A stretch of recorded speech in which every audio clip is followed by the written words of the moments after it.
We'd like to call to order North Branford Planning and Zoning regular meeting this evening,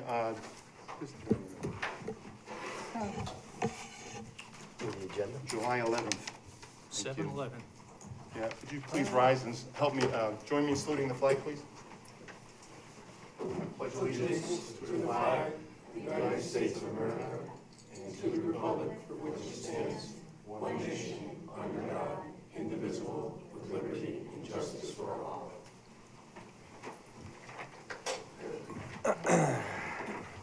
Thank you. I'd like to introduce the members of the commission seated here tonight. To my immediate left is Bill Gaudenzi, our vice chairman. To his left is Ron Sienna, regular member. And to his left is Paul Morano. To my far right is Janet Kramer, recording secretary, and seated at the administrative table is David Perkins, our town planner. Finally, my name is Robert Nowak. I am the chairman for the commission seated here tonight. Since we have an alternate member this evening, all four members will be voting. Paul would be considered a regular member for voting purposes tonight. Next item on the agenda is the consideration for the approval of minutes dated June 20th, 2024. Unfortunately, there is 2 of the 4 members present to approve the minutes, so we're going to continue the review the minutes to next meeting. We have public hearing and next possible, number 4, public hearing and possible action for 2 items on the agenda this evening. One is a continuation of application 2024-10, 118 Personnel Hill Road, and a new public hearing for application 2024-12, Forest Road to Tucket Mountain and Forest Road Rear. I'd like to have an opening statement for the public hearing. Some of you heard it already before, but since we're having another public hearing after the re-subdivision, the procedure to follow the public hearing tonight will be open testimony we heard in the following order: applicant explaining their proposal and project, staff and commissioners' questions and comments, general public have an opportunity to speak in support of and opposition to. When addressing the commission, please come up to the microphone and state your name and address for the record. All comments to be addressed to the commission, not the applicant, be relevant, and the question and the comments be relevant to the application and should not be of a personal nature. When all sides have spoken, a public hearing will be closed. No further public discussion will be entertained. After the public hearing is closed, the commission will vote on the request. So before we open up to public comment, I wanted to summarize some of the comments that were made last time at last meeting, June 20th. One of the major issues was a well from a lot of individuals. Testimony was they concerned that their wells going down, drying up. There was some discussion about a study for the wells in the neighborhood. Is there liability by the town or create a trust fund created by the town for concerns over the wells? That was kind of the highlights. Another second one I got is reissue of the legal notice. There was some discussion about there was 2 properties on the notice, not 10. So I was a little confused on exactly how that transpired. Another issue on let me back up the well issue. So this is planning and zoning looking at an application. So when we talk about a well, the commission is not looking at the well, but at the application and whether it fits into our regulations and standards. So if there's a well issue, that's something that needs to be discussed further beyond our realm. Okay? Just to be clear, next item I had was ledge rock was a concern. Again, that's not a planning and zoning issue, but I wanted to bring it up because some of the testimony had some issue about the rock. The liability completely falls on the developer and not the town. The town has no liability when the developer blasts any rock if he chooses to do so. Another issue was surface water runoff. Jim and Pat at 190 Personnel Hill had an issue. I'm hoping the applicant has a solution to that issue. I believe that the runoff at that location is due to the current contours and hopefully the applicant will have an opportunity to address that. The next item I have is farmland, farming community, small town feel, and to try to maintain that. The applicant owns the property, and if he fits within the regulations, has the opportunity to develop it. As far as being a small town feel, and we've had issues before in the past where individuals like to have the town just stay the same the way it is. And that's at a disadvantage to the property who owns the property, and if he wants to develop the property and falls within the regulations, the planning and zoning is not gonna stop him from doing that. He's well within his right to develop his property. The other alternative to that, which I never stated before, but if the community would want to preserve the property as itself, the community can certainly raise the money and buy the developer to preserve the land and leave it just the way it is. But if that's not the case, then the applicant has the opportunity to develop it. Next one I have is a traffic study. I believe the traffic study was done in 2006. Some testimony was transpired that Personage Hill is a bypass, it's a cut through, and traffic is an issue. The traffic study, I don't have privy to the traffic study, but I'm assuming the traffic study had something to do with, I'm just gonna speculate, and Dave, you can correct me later about it, or the applicant. I guess the traffic study helps help analyze the amount of traffic flow coming out of the development, and then how it impacts Personage Hill. North Branford Road Standards policy clarifies how many cars can travel on basically 4 different types of roads: local, collector, commercial, and arterial. Sorry about that. And each one has a requirement for right-of-way, width of the pavement, and then also, in addition to that, how many cars. The proposed road is, on Personage right now, is considered a local road. And the ADT, or average daily traffic range, is anywhere from 75 to 500 trips per day on that local road that you residents live on. The collector road, which I believe is Personage itself, has ADT range of 5,000 to 3,000 trips per day, according to the North Branford Road Standard policy, which then dictates the size of the road. The road in question, the driveway in question that's turning into a road is 24 feet wide currently, and it meets the current North Branford standards.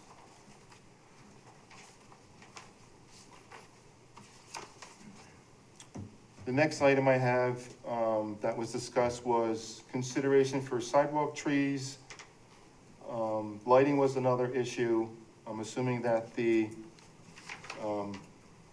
applicant has addressed some of those issues, and we'll discuss it after I conclude. I got one other item, which is a clarification from the Fire Commission statement from last meeting, which he did clarify for us, which he says that the visit and preliminary review was conducted by the fire chief and acting fire chief for the purpose to help determine water supply needed in this area for fire suppression requirements.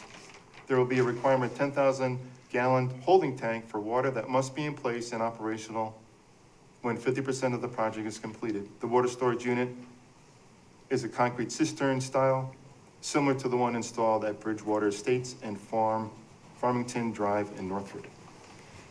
I guess that clarifies that statement, so that takes one off of my list. So next, I'd like to have the applicant have the opportunity to address some of the concerns that we discussed last meeting, and maybe you'll hit on some of my bullets.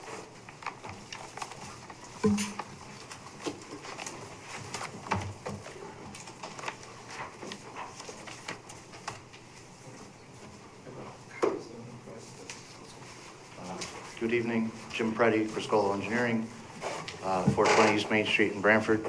We were here last month, presented this subdivision that was virtually identical to the one that was approved in 2006. Same number of homes proposed. There are 4 built now. There's 9 new single-family building lots, and then the 10th lot, which is just other land that doesn't have a plan at this point. So to one of your, we are going to address the well concern issue. We brought somebody here that can speak to that. Some of the other things that you mentioned, yeah, we did just get the letter from the fire marshal, so we're aware of that requirement. I'm drawing a blank now. One of the things that had come up from, the question that had come up from the commission before was about the street trees on the existing lots, and the intention was to carry the street trees through so that it looks like one continuous road and not pieces. To that same effect, the intent was to not put in sidewalks so that it does mimic all the other roads in that area. But I guess ultimately that's up to you folks whether or not you want to see the sidewalk.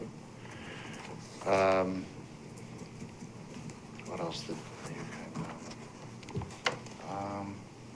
the traffic study that was done in 2006 for the basically the identical subdivision, same number of lots, so that this development wouldn't affect traffic on the road, that the effects on the traffic on the road were from background traffic and geometric problems at either end of the road that would really be the town's issue to deal with. And I don't think since 2006 anything's happened with that, so it hasn't changed.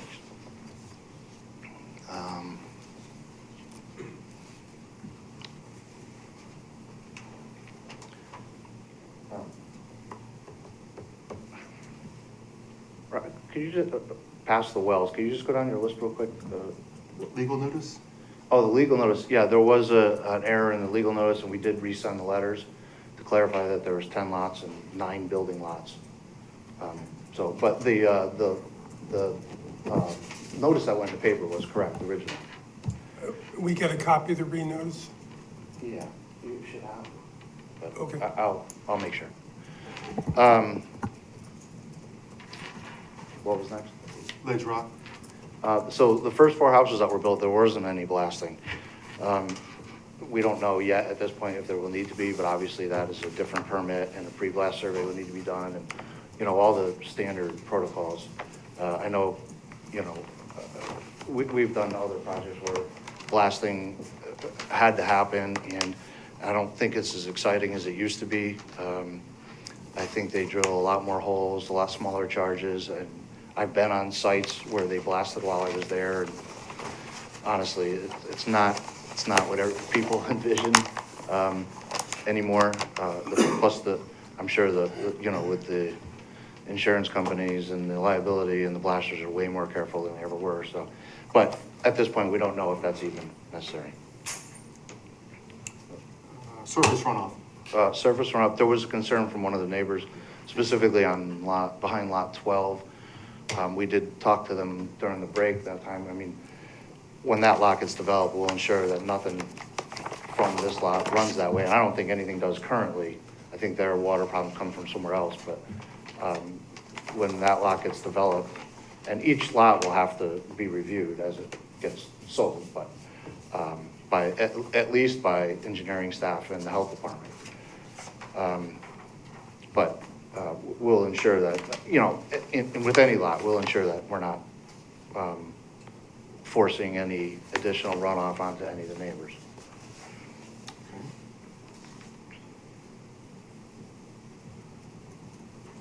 Okay. The last one, you already addressed the traffic study, sidewalk trees, town road. Yeah. Was the last one. Yeah, and again, just to remind everybody that when the first 4 lots were developed, that's really just a common driveway that's there now. But when the previous town engineer was here, he had us build that first part, in discussions with the developer, build that first part as if it was a town road, knowing that eventually it would get extended and we wouldn't have to tear it up, disturb the people that are already living there. We could just extend it, in the future, which is now. back to the well concerns, we have Peter Shea here, who's a hydrogeologist, or I'll let him explain his credentials, but he could speak to the well issue. Thanks, Chief. Evening. For the record, I'm Peter Shea with SLR International Corporation. I'm a licensed environmental professional with the state of Connecticut and have about 20 plus years dealing with subdivisions, development, parcels, but also with doing permitting with the, Connecticut Department of Public Health for community systems across the state, diversion permits with the DEP for irrigation withdrawals, other types of hydrologic impact assessments on top of doing several of these water impact assessments for smaller subdivisions and other developments across the state. It's general practice kind of in hydrogeology to have these come up just because private wells they're still, I think, believe 30% of water in the state of Connecticut is developed as private water supplies. So there's still a significant number across, and developments as they occur find open parcels that are around wells. The report that's been submitted is a hydrogeologic impact assessment that we built upon from the previous approval. There was one in 2006 done by a separate consultant, I don't want to get his name wrong. Hydrodynamics something. As part of that application, he did a series of the same types of assessment which we do. It's kind of like a water balance analysis in which you take how much recharge to that surface is allowable, what the infiltration rate is compared to a typical withdrawal rate for a private well. In this case, we're looking at a total of 13 new wells in the development, 4 of which are already existing and which actually provide some better data for us because we have well completion reports that are a little more accurate. Based on those well completion reports for them, we had higher yields than what you would see around the state itself in general. You have yields ranging from about 6 gallons a minute all the way up to 10 gallons a minute just for those 4 wells. Speaking somewhat to the blasting portion of that, based on the completion reports, the overburden in that area, at least for the 4 wells, was about 30 feet deep. So I don't know if that helps bring some light to that situation. I was going to walk through kind of the report itself if you want to follow along or whatever. But so in the beginning, the first step of it all is to take a look at well completion reports that are in the vicinity. These are available through either the health department or consumer protection. You basically go in there and try to find from 1970 to current how many are available. So I built upon from 2006, found pretty much the same ones that are there, added the 4 built homes from the recent area. So the average depth for, I believe it was about 15 houses. You're looking at an average depth of about 286 feet for the wells with a maximum of about 400 feet and an average yield from 17 gallons a minute with a minimum of 4 and a maximum of 55. So the water yield of this area is actually higher than the standard average if you're looking at the type of rock versus what they're utilizing in this area. To look at the first figure is just kind of like an overall site plan. With that, we just showed the layout. I think you guys have seen it plenty of times in the general area. The second figure that's shown on there is the bedrock geology overlaid with the wells or with the site that we see itself. So it's underlain by Arco sandstone, which in itself is a higher yielding well than most around the state if you're looking at like granite or gneiss or other areas outside the Connecticut River Valley. In general, this is like a higher yielding producing well that you're going to find, which is reflective in the yields you see in the surrounding area.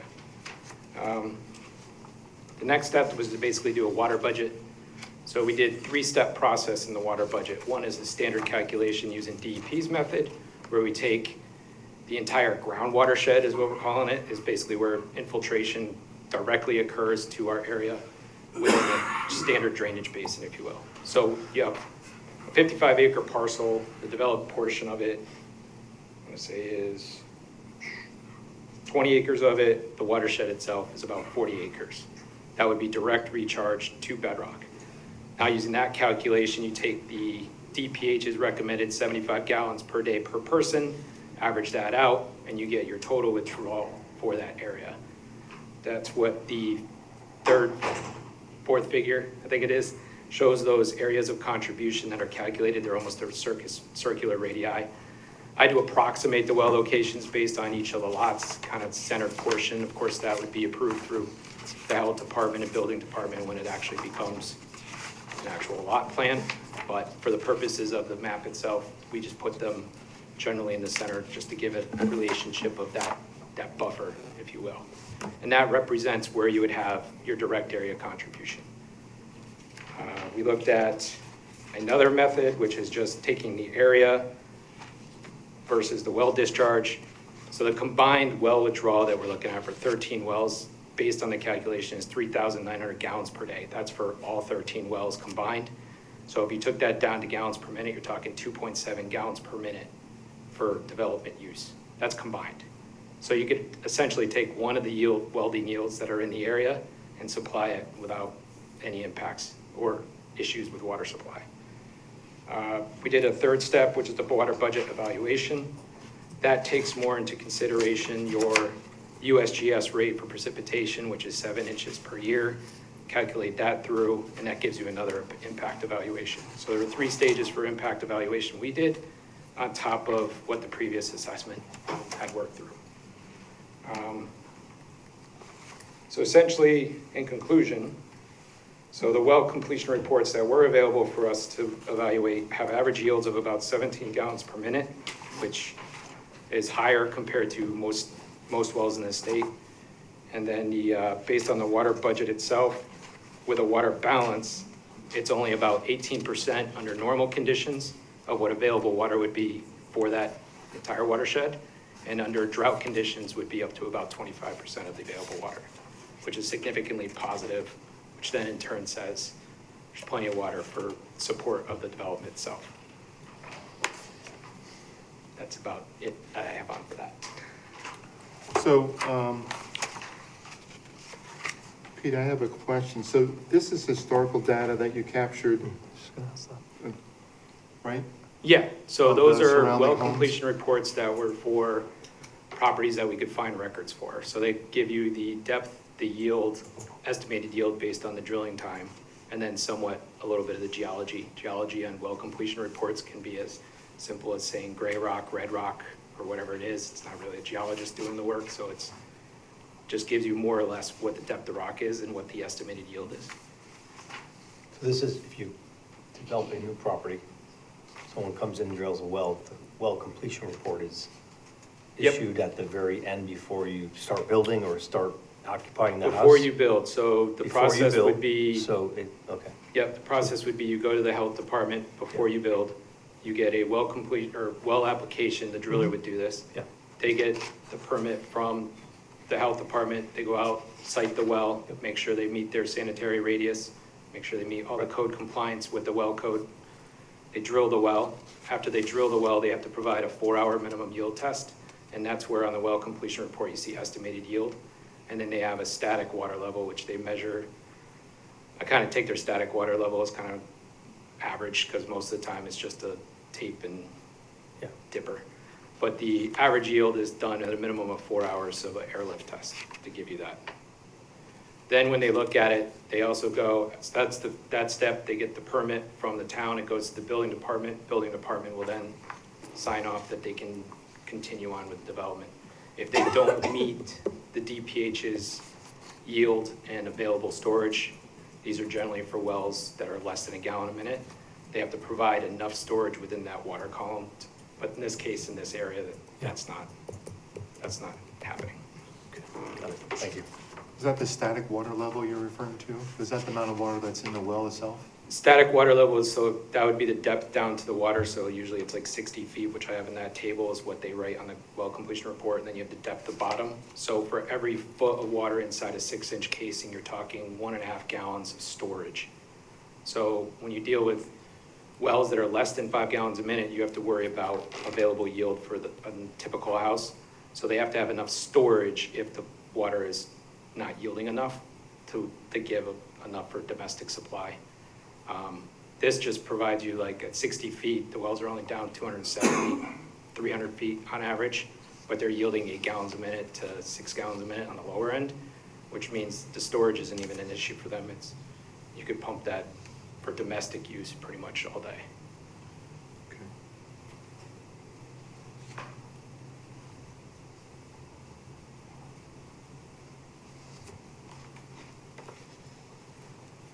Okay.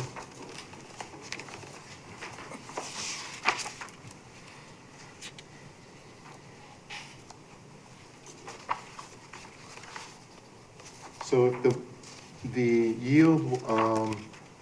yield gallons per minute was based on the report at whatever point in time the well was drilled, Correct. more or less, right? Yep. They don't do another, for domestic use, they'll place the pump. Driller usually just picks where the pump's going based on how many feet it needs to be to the house for their amount of pressure for the tank. So it could be a 300-foot well, doesn't necessarily mean they set it at 300 feet. It'll usually be at 150 if the water table's at 60. Because you're really not looking for, you can put a 100-gallon-a-minute pump in a well that only produces 4 gallons a minute. You're basically pumping that storage out, not really getting to the fractures. The fractures themselves don't draw down, if you will. They'll fall into the hole almost, as you think about an open borehole in bedrock. So essentially, if you put too big of a pump in there, it's not going to cause further drawdown outside of it. It's just going to cause your well to go dry from overpumping itself, that only well. It doesn't impact surrounding wells because essentially, like I said, groundwater fractures fall into a well, if you will. That's different from an overburden well. So if you had a sand and gravel well, these areas of influence, which you know probably from aquifer protection areas, are significantly larger because your area of contribution is now on this cone of influence that can be miles. So you're saying the wells that that are potentially to drilled and or have been drilled have no real impact to any well surrounding them? Correct. The 2006 estimate, the method that he used was a Tice equation, which is generally used for overburden wells because it's a 1-to-1 relationship on drawdown. So that's a really conservative estimation. And he came up with about a 1-foot drawdown on the nearest well at I don't want to get the property wrong.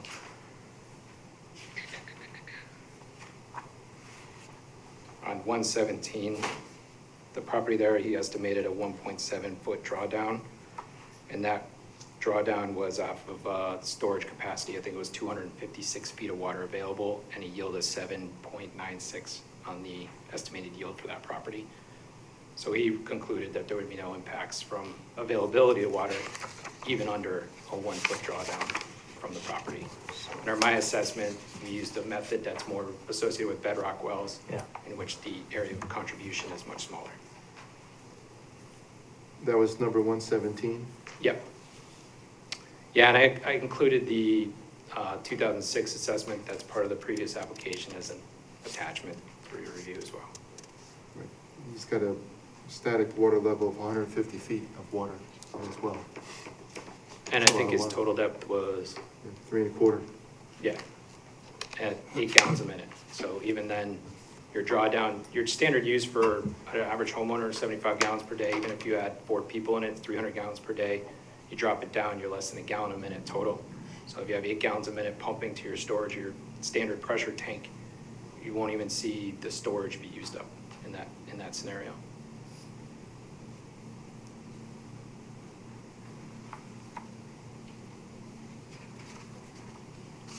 I think that's where it differs as well with just this type of geology, since you're in sandstone aquifers, where you start seeing lower yielding, say in a granite or a gneiss, which is more like western ports of Connecticut or in eastern ports of Connecticut. You can see where fractures can actually connect a well that's half a mile away, and you'll see a foot drawdown, just because there's not as much porosity and there's not much available yield. Because of what sandstone is in itself, it's almost like a sponge. It's just a better bedrock source for water supply in the state of Connecticut. And that's typical for the whole Person Chill, it looks like. Is that correct? Yeah, that New Haven Arcos expands more than just the close vicinity. Kind of expands out to the north and to the south. And that little trap rock intrusion, so where that shows that if you can imagine in 3 dimensions, the trap rock intrusion is a small bit of magmatic rock that kind of intruded in between a fracture zone. So that sits on top. If you look at the well completion reports for the two nearest the road, they went through a shallow basalt, and then they went into the sandstone. So it just shows that layering that's out there. And I think it kind of adds to the point of the quarry that's on the other side of the street up the road.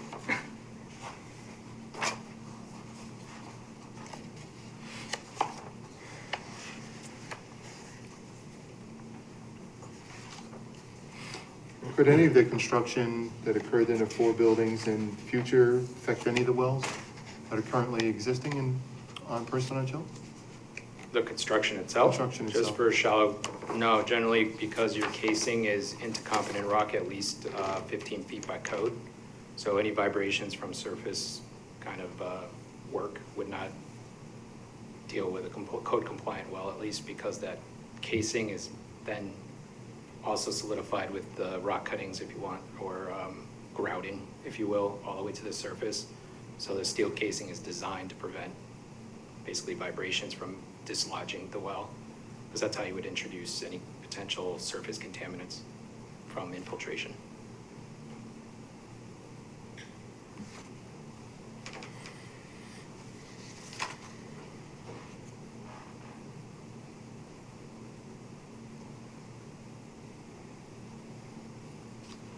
So Pete, you looked at High Point Road, Personage Hill, looks like 50 different places, basically. Yeah, and the well, or the figure, I want to say it's 3. Figure 3 shows the locations. It's kind of hard to see, I'm sorry. It's in, outside the property itself, they're labeled and they're in green, which I'm not sure why my guy picked green, but that's where they show them. So what's labeled there is the actual depth of the well and then the estimated yield. And you can see it in proximity to where the development, proposed development would be. On that same figure, just to point to that purple outline is that contributing ground watershed, if you will. That's where the precipitation will actually land, infiltrate into the ground, and work its way into the wells. Another portion of the calculation that I didn't account for, because we usually do it for the conservative side, we want worst case scenario, is because these are on septic, there's about 25% of the water that would be used would enter up back into the system, but we didn't actually calculate that into ours, so we like taking it more on the conservative side for estimation. So Pete, what about outside the purple line that you have? That's a different watershed outside that? Yeah, so the Designation? watershed itself on the east side of the road would actually drain to the east. Anything to the north of that purple line drains to the north, anything to the south of that line drains to the south. And then outside, we limited the western side to basically the midpoint of the property, because we figured it wouldn't be fair to account for property that's ended up flowing towards 8 Mile. So this is a more conservative approach to just taking what precipitation there is and applying it directly to the recharge of that bedrock within the boundaries of the development. Okay.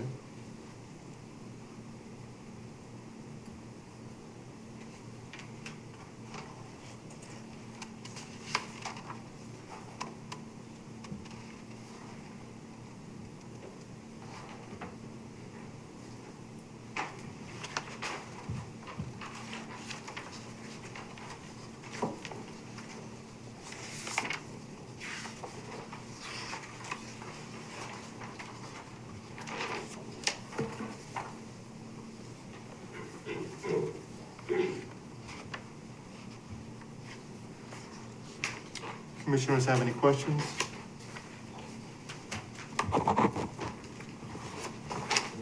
Yeah, just a quick one. In layman's terms, the different types of wells, will they, excuse me, affect the yield? The different types of wells? Like a gravel pack well? Oh, these will all be open bore drilled bedrock wells. So these will all be the standard. I guess what I'm asking is, we have statistics here. Are we talking apples to apples? Yeah, they're all apples to apples. These will all be well drilled. None of these will be gravel wells, as the superficial geology there is tilt. So glacial till is not highly yielding water supply. So everything that's going to be out there will be a bedrock well, similar construction by the well code, which is standard. So it'll be a steel casing, 6 inches down into 15 feet competent rock wherever they find that. And then it'll be an open 6-inch hole, actually it's about 4 1/4, hole into rock until they get available yield enough to produce for a house under the public health code. So the depths are the only thing that could range. So you could end up drilling down, I think on average here it's 300 feet, if you will. That's generally where everything is. So they'll get down to where they end up having at least 4 gallons a minute is usually what drillers will aim for. Once they hit that 4 gallons a minute, you stop drilling because you're paying per foot. And then they'll let that go for 4 hours. That's your sustainable yield over that 4 hours to make sure that you have enough yield to prove that that well could be suitable for domestic use. And then they'll back the rods out and end up doing the pump afterwards. So all the wells for the 13 properties would end up being a similar construction.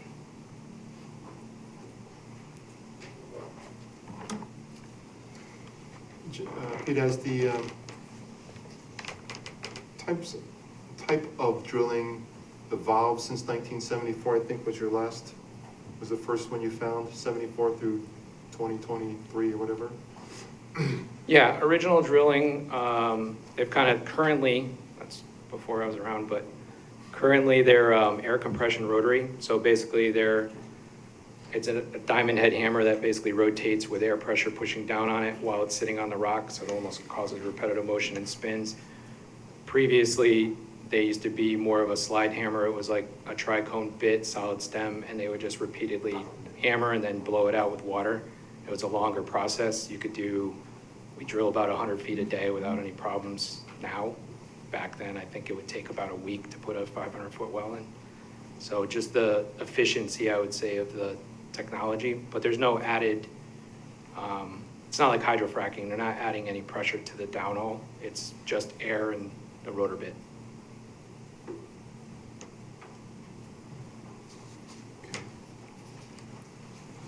And I guess I'll say that for that matter as well. A lot of times they will have to, for lower yielded wells in other parts of the state, they'll end up using like hydrofracking or other solutions to develop a well to increase the yield. In this case for sandstone, I don't see that as being a possibility, or at least a need, just based on the average yields that are available out here. Yeah.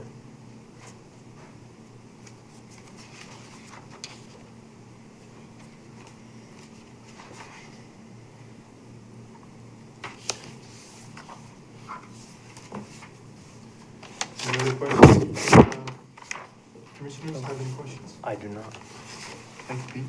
Welcome. Dave, would you like to add anything to the discussion? Okay. Before I open up for public comment, I'd like to read into the record. I'm sorry, I'm gonna demolish the name. Pat and Helena Z. I'll leave it at that. Sorry, 190 Parsonage Hill, Northford, Connecticut. Due to us not being able to attend the meeting, I'd like to add some comments. The first letter was sent out showing 2 single-family family rights. I am respectfully submitting this letter to be read at the meeting. The first letter was sent out showing 2 single-family building lots, which is not the case. They are looking for 10 lots. The second letter is also confusing. It reads, re-subdivision of land for 10, I think she meant lots, but she says lost, -9 single-family building lots plus other land. Question, what does 10 lost mean? I guess it was lost. Not a typo, my apologies. And what is other land? How much land does the builder own, and when will that be developed, and how will that impact the surrounding area? I think we need to look at the complete impact of the future development of this property, since the last 4 houses were approved during COVID, a time when none of us knew about it. I don't believe a letter was ever sent out. Number 3, I'm very concerned about them drilling 10 more wells so close to my property, Since when they built the property at 178 Personage Hill, we had sediment in our water for 3 months and cost us time and money. Number 4, I'm very concerned about water management. Open and close parentheses, runoff. As I explained in this meeting, my property has natural swale that used to 3 feet wide by 2 feet deep in the deepest spot. Now it is 5 feet wide by 6 feet deep in some spots. I submitted pictures at the last meeting. Number 5, also further development would increase traffic flow on the road that is dangerous at both ends, which was probably designed in the 30s when 5 cars used the road. I do have a traffic study from 2006, but I'm sure it is worse now. Number 6, also at the last meeting, I heard the builder say the current road is deeded as a driveway to the 2 houses that are not on Personage Hill. That is why they weren't responsible for plowing of the road. So I guess those property owners can deny access for further development. Number 7, I also have concern about using data dating back to July of 2006 for project development 18 years ago. In closing, we're opposed to development proposal without the proper studies for wells, traffic, and water management and a plan for future development. Signed, Pat and Helen Z. I apologize for that. Can I see? Absolutely. I'm good at math, not at English. In any event, with that being said, I'd like to open it up to the public to have an opportunity to once again voice their opposition, or I'm going to start with those who are in favor of the project. Opposed? We'll start with you. Go right ahead. Name and address. Hi, please. my name is Martha Capella, and I live at 178 Parsonage Hill Road. I'm going to just take a moment to pass out some handouts that we've prepared for tonight's meeting.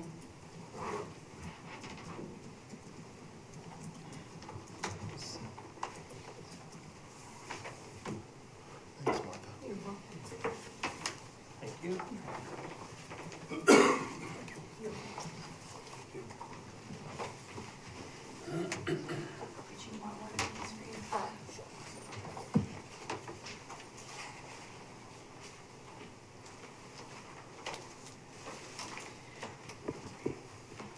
My name is Martha Capella. Is this even working, by the way? And I own a home located at 178 Parsonage Hill Road.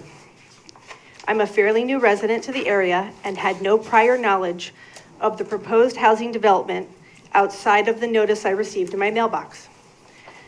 On Thursday, June 20th, 24, I attended a meeting at the town hall regarding the proposed development located at 118 Parsonage Hill Road, identified as application 2024-10.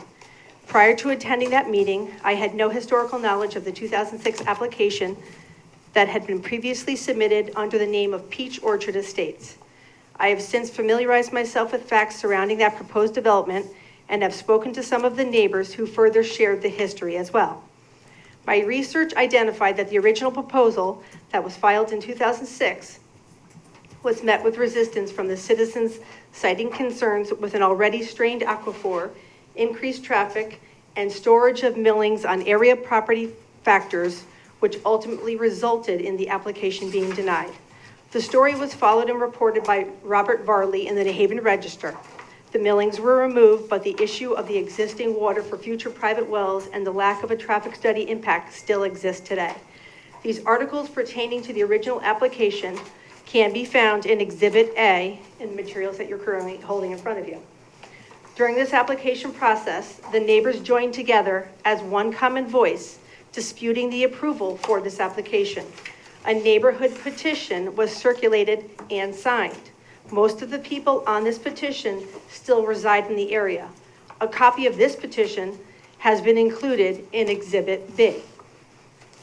Subsequent to that time frame, the ownership of the land proposed to be developed was transferred exclusively to the current developer, Luancy Construction LLC, and current applicant owner, Joseph Charleglio. Following this property transfer, Mr. Charleglio submitted a subsequent application under the name of Hunters Ridge Estates, proposing a 4-lot subdivision during the time of the COVID pandemic. This application was identified as application 2020-2, proposed 4-lot subdivision, Hunters Ridge Estate. Unfortunately, at the time of writing this letter that I am presenting here tonight, I have not been able to secure in advance a copy of any of the required legal notices that would have appeared in the paper, as well as being mailed to neighbors impacted by the development that would have been required as part of the application review. Conversations with current neighbors who were here within the time frame indicate that they too had not seen any such notice or external signage on the site for the application hearing. I have enclosed as Exhibit C copies of the legal notices pertaining to the current application being reviewed tonight as a demonstration of what should have been able to be produced for 2020. After obtaining a copy of the meeting minutes in which the 4-lot subdivision was approved, I noted that comments from the Parsonage Hill neighbors and community were missing. This struck me as odd, as the only comments I did in fact see came from council members at the meeting. It seems strange and leaves me to ask, why did the same public that came out in 2006 to dispute the original application not come out in 2020 to express their continued concerns with inadequate traffic study and water level questions? Seeing as those community came out to express their concerns in 2006, so much so that a petition was generated and there was no addressing of their concerns that this essentially exists today, why would they go silent and just accept a development that clearly they had issues with? Present day concerns. As a resident of this community and someone who will definitely be impacted by this development, I would like to present concerns in addition to what I previously expressed in the last meeting. I am formally requesting that all concerns outlined by me tonight be entered into the record as a not in favor of. Adequate water supply. And I apologize because Pete started to address some of this, but I'm still going to read what I prepared. So, the night of the meeting in June, when a continuance was granted, I got up and expressed my concerns with the impact of water levels as a result of the proposed homes and a shared use of the aquifer. I was not the only person expressing this concern that night, as already indicated. It was a 2006 concern as well. The issue is an ongoing one that was never addressed with the 2020 approval, but needs to be addressed in the present with the more extensive development. After suggesting a water report, I was given an explanation on wells and the digging requirements. However, I feel the point I was trying to make was not as concise as it needed to be, and therefore the explanation that was provided was of no assistance in resolving the water level concern. I have made several phone calls over the past week to various regulatory agencies and have learned that the concern of adequate water can most definitely be addressed by engaging the services of either a hydrologist or a geohydrologist. This individual can perform a study and generate a formal report that should determine the impact to the regional groundwater table from the increased water withdrawal from the houses. Questions that should have been addressed in the prior approval process still need to be taken into consideration. These include, but are not limited to, things like what is the existing water table elevation and how will that be impacted by the additional pumping? If you don't mind, I can just grab my water. Sorry.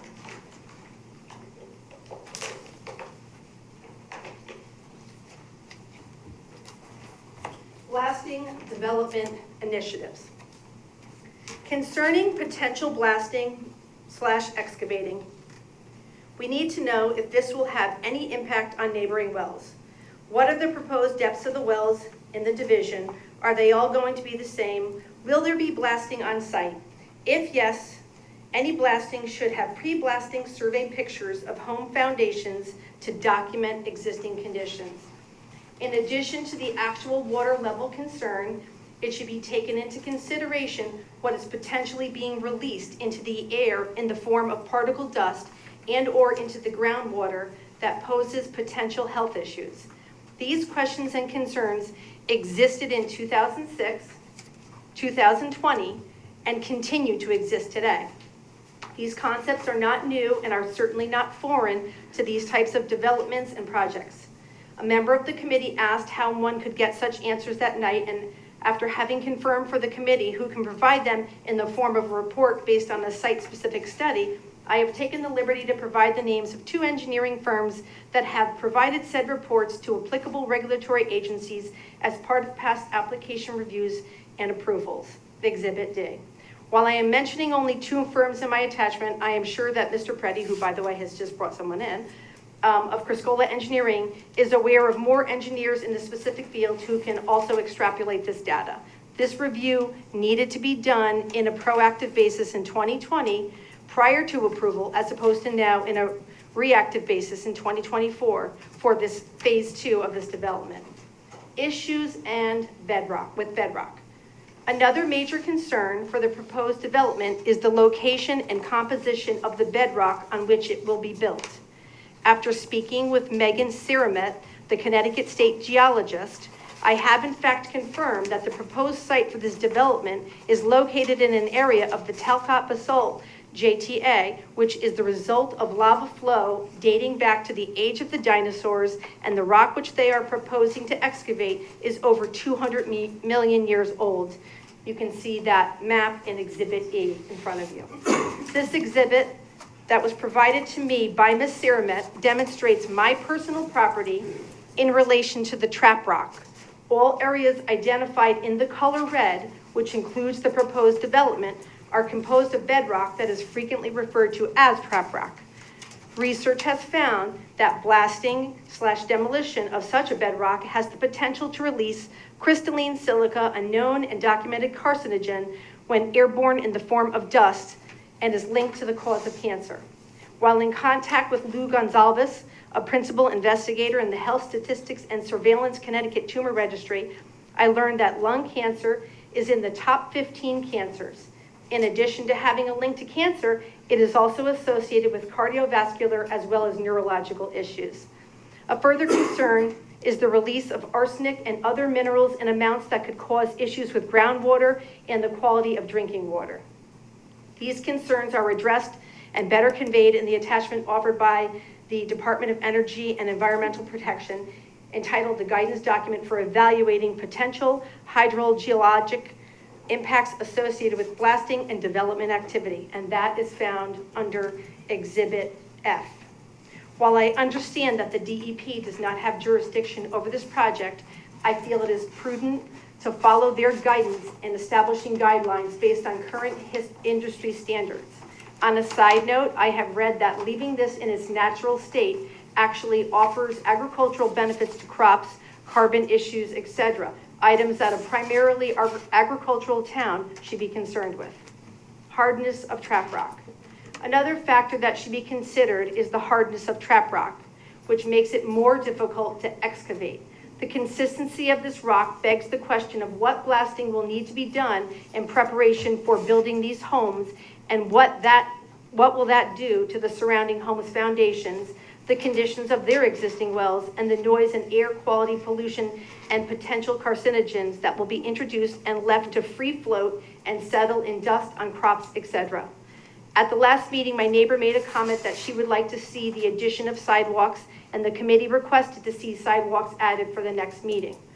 While I appreciate the request, I want to make sure that the air that I am walking in on those sidewalks is safe for me, my family, and my neighbors, in addition to concerns with the environment and its natural inhabitants. Water flow concerns. During the last meeting, some of the neighbors raised concerns with water flow issues on their properties and how those have gotten worse over time. The concern of pollutants resulting from the construction site is something that needs to be looked at. The contents of the pollutants associated with stormwater from a construction site is a major concern. Pictures of a swale that runs through the neighbor's yard, bringing with it a water flow that I understand has reached as high as 4 feet, have been included in the materials being presented tonight. You'll see those pictures in there. I have a video of that swale that I'm more than happy to share, and I have some colored pictures as well that demonstrate it a little bit better than what you have in your folders there in front of you. Okay, this committee, in the interest of the citizens, needs to reflect on what pollutants will be found in that water that will no doubt pose health concerns. In discussing this concern with one of my neighbors, they shared their current personal health issue, which includes recently testing positive for an elevated level of arsenic in their body, as well as in their private well. Testing of the water in the abutting properties' wells, as outlined in the DEEP document noted before as Exhibit F, should be imposed. Best practices. During this application review process, I would like to know who is going to give the neighbors of Parsonage Hill Road assurances that our health will be protected. When the 2020 approval for the 4-lot development was granted, did the committee provide in writing to the community in layman's terms, as opposed to references to state, federal, or local statutes and regulations, the best practices that would apply? Will developers like Luancy Construction and their affiliates be required to adhere to said standards and provide proof of it? Will someone on the work site be standing outside with a water supply and hose during and throughout all developing efforts that generate dust to spray a steady stream of water in the air to tamper down dust? Who will make sure that fugitive particles are maintained in the manner that best protects the interests of the citizens and the inhabitants of our environment? In addition, what is the proposed length of time that such a development would take? What are the hours of operation? Will trucks and construction equipment traveling down the road be required to cover and encapsulate potentially hazardous materials while removing it from the site? Will public notification be given for blasting efforts so that people can take precaution on those days? Traffic study. Outside of the water and environmental concerns are the traffic issues. A 2006 outdated report is hardly an acceptable basis to make a ruling or vote on. I will limit my comments on this topic as my neighbor Bob Coughlin will be speaking and presenting things, including a road survey map that he has meticulously and painstakingly created. Prior to having him present, I would like to call your attention to a few items for consideration. The traffic study conducted by Barkin and Mess Associates for the Peach Orchards Estates application included a 2006 street observation that was performed on August 2nd and August 3rd. It should be noted that this is a summertime observation and in no way reflects the accurate picture of what the fall and school season brings. I contacted DATCO Bus Company recently to review their bus routes. The 2024-2025 data is not available yet. However, the 2023-2024 route data indicates stops on Parsonage Hill Road for routes going to Tucket Valley, as well as MBIS and the high school. What is interesting is that while the number of stops on Parsonage Hill itself were approximately 4 stops, the bus company admitted when asked that other buses are in fact routed through Parsonage Hill Road, even though they are not making stops on the road. This again begs the question, how many parents driving their own kids to school rather than having them take the bus are also using Parsonage as a cut-through? The trip data included in the study, which I understand was based on the Institute of Transportation Engineers publication, Trip Generation, does not accurately depict our situation on Parsonage Hill Road.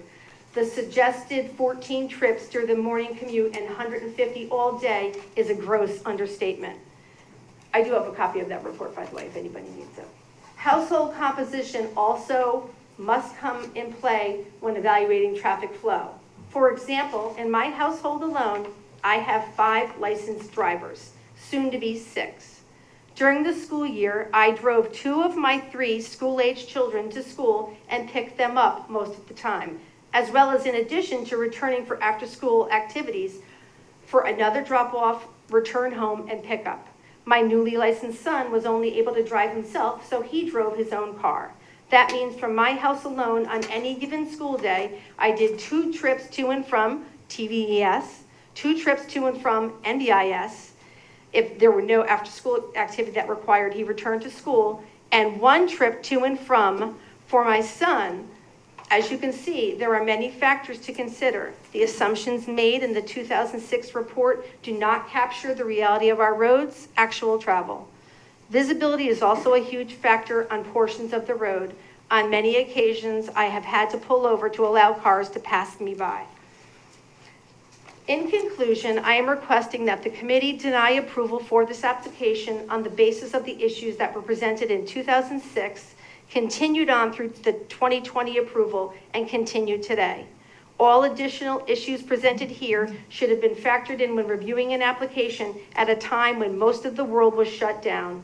In addition, I feel that the committee representing the people of this community have a responsibility to protect the health and interests of the citizens while helping to achieve and maintain those goals that are outlined in the town of North Branford's plan of conservation and development. I trust that once the committee has heard and factored in all that has been presented this evening, they will make the choice to put the citizens and the agricultural nature of this community first. I'm now going to ask my neighbor to step up and present his material. At some point, I would like to request if we could take an intermission because I have some photos and some other documents that are not in your folders that I'd like to lay out on the table and allow you to look at. Thank you.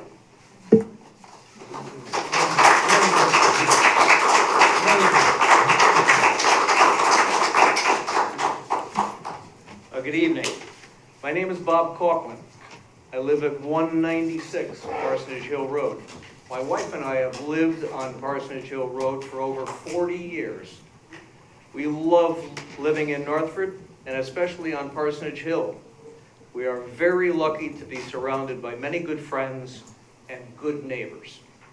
Not much has changed on Parsonage Hill Road over the course of these last 40 years. There have been no significant improvements over these years other than the application of liquid tar on the road surface, followed by a layer of crushed stone. I guess other towns also do that on their rural roads. Curiously, just recently, the town replaced several storm drains right near the entrance of the newly proposed 10-house development at 118 Parsonage. Other than the most recent building of 4 houses at that location, our neighborhood has stayed pretty much the same. Back in 2006, just like today, all of our Parsonage Hill neighbors were united in an effort to block the proposed 13-house development at this exact same location. Many of us were given the opportunity to stand here and express our opposition to that subdivision. We must have made an impression on the P&Z members that night because the development was thankfully denied. What, may I ask, might possibly have changed over the course of these 18 years since that original proposal was denied that would allow this same type of development on the same piece of land to proceed? Like I said previously, not much has changed. Back in 2006, I stood before this panel with my homemade road map. I stand here today again with my updated 2024 version of that map, a copy of which is included in each of your information packets. This road map is of a street that was once considered to be one of the area's most scenic roadways. Now, I admit I'm not a trained cartographer, but I'm real handy with a tape measure. This map shows in detail the unique topography of our Parsonage Hill and its many glaring safety issues. 9 locations on this map show where there are obvious line of sight problems, along with areas of the road that barely meet the recommended minimum safe road width requirements. If I may, this is a quote taken from the Federal Highway Administration guidelines. dated October 2nd, 2023.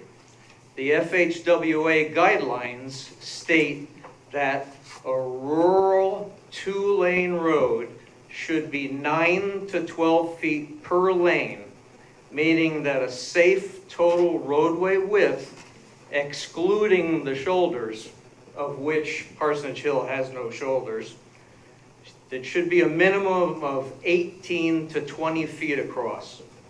On the south end of Parsonage, heading towards Totucket Road, the total width measurements fall well below the FHWA minimum safe road guidelines.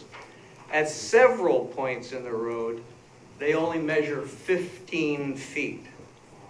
These road issues, along with the steep changes in elevation, continue to cause, seemingly on a daily basis, numerous close call incidents, especially when oversized commercial vehicles and/or school buses happen to meet passenger cars that are trying to share the same road at the same time. If you quiz any of our school bus drivers, I'm sure that they can tell some hair-raising close call tales. And speaking of a busy road, during the COVID years, 4 new houses were built at this 118 location. Now with a proposal to build 10 more houses, that's a total of 14 houses. Let's do the math. I use an average of 2 drivers and 2 vehicles per household, but the reality is that average is probably way too low because many homes have 3 or even 4 or more drivers per household. Using my 2+2 formula, an average of 2 cars and 2 drivers, and a minimum of, say, 6 in and out car trips per day per household, and many more during the school year with all the sports and the after-school activities, that adds up to an additional 80 to 90 more car trips that are coming out onto Parsonage Hill Road. If you can picture other multifamily developments in Northford and North Branford, they usually send their traffic out onto a main road, not onto a rural road like Parsonage Hill.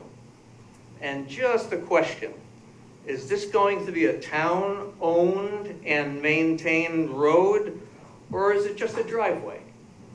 So if it's going to be a driveway, is this driveway going to be able to handle 80 to 90 car trips per day? As a side note, the 2006 traffic study was done long before the advent of Instacart and daily Amazon deliveries, along with the usual oil delivery trucks and FedEx and lawn service vehicles. We, of course, also have to mention that there's already 40+ homes that are already on Parsonage Hill Road when we try to come up with a final daily road usage figure. There's no doubt that a new traffic study needs to be done. The last North Branford Police Department traffic study that was done in 2006, that was done 18 years ago, and in August, no less. How could that study possibly relate to the volume of traffic that we see today? It should be noted that any new traffic study should not be done at this time. The new study needs to be done when schools are in session in order to get the most accurate daily vehicle count. I mentioned at the beginning of my presentation that not much has changed in our neighborhood.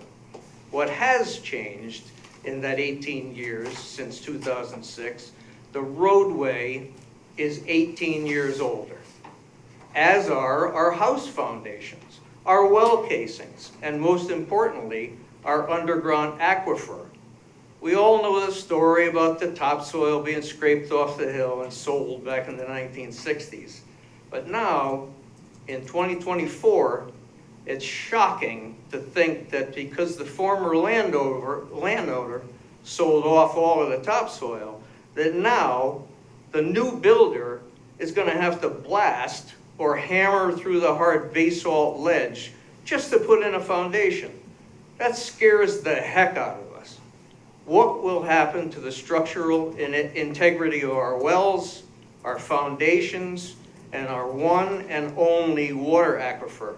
Will we have to spend thousands of dollars to drill ever deeper wells just to keep our drinking water flowing?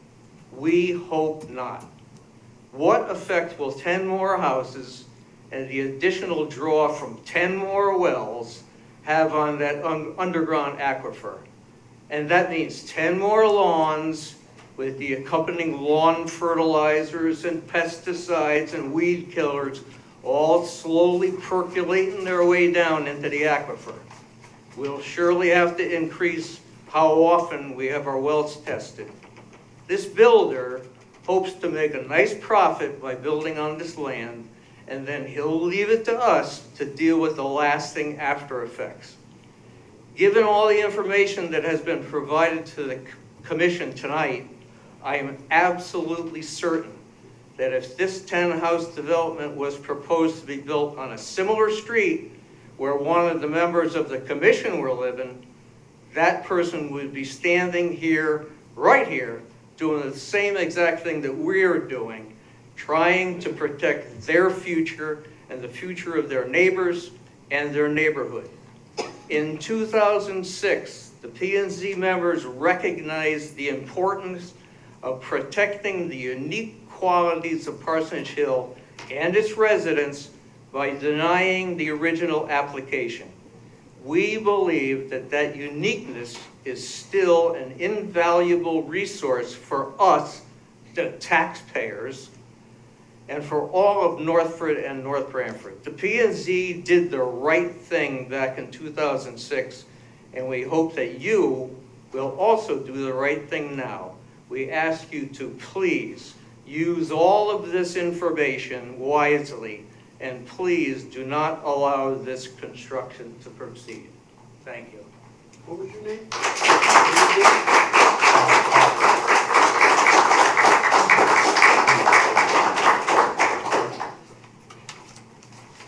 Would anyone else like to speak in opposition to the project?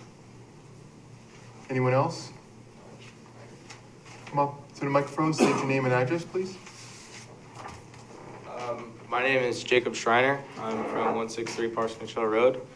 I know that the Capellas and Bob Nolan did a great job. And I just wanted to say, so I play in the street. I'm a neighborhood kid. And I just wanted to ask a couple questions. So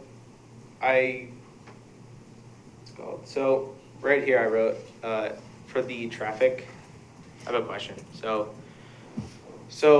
I know the data is from 2006. I was born in 2008. So, that data is a bit old. So is it still relevant today? That's one of my questions. Could you possibly use that data with the amount of more modern trucks and cars that are on the road today? Could that still be valid? Has the roads changed over a couple of the years? Do they have different types of roads? Can it be repeated?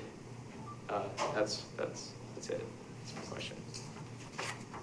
Jake, what do you mean by repeated? So how you measure things using science is repeating something.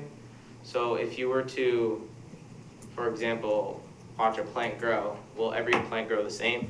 So you would watch each process, and can that process be repeated?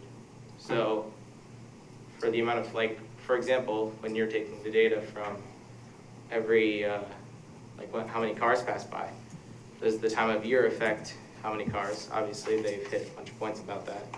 But if they took data from different points of the year, would that have, and then they averaged that, would that make a difference? That's the point. Okay, So, yeah. That's what I wanted to say. thanks, Jacob. Thanks. Thank you.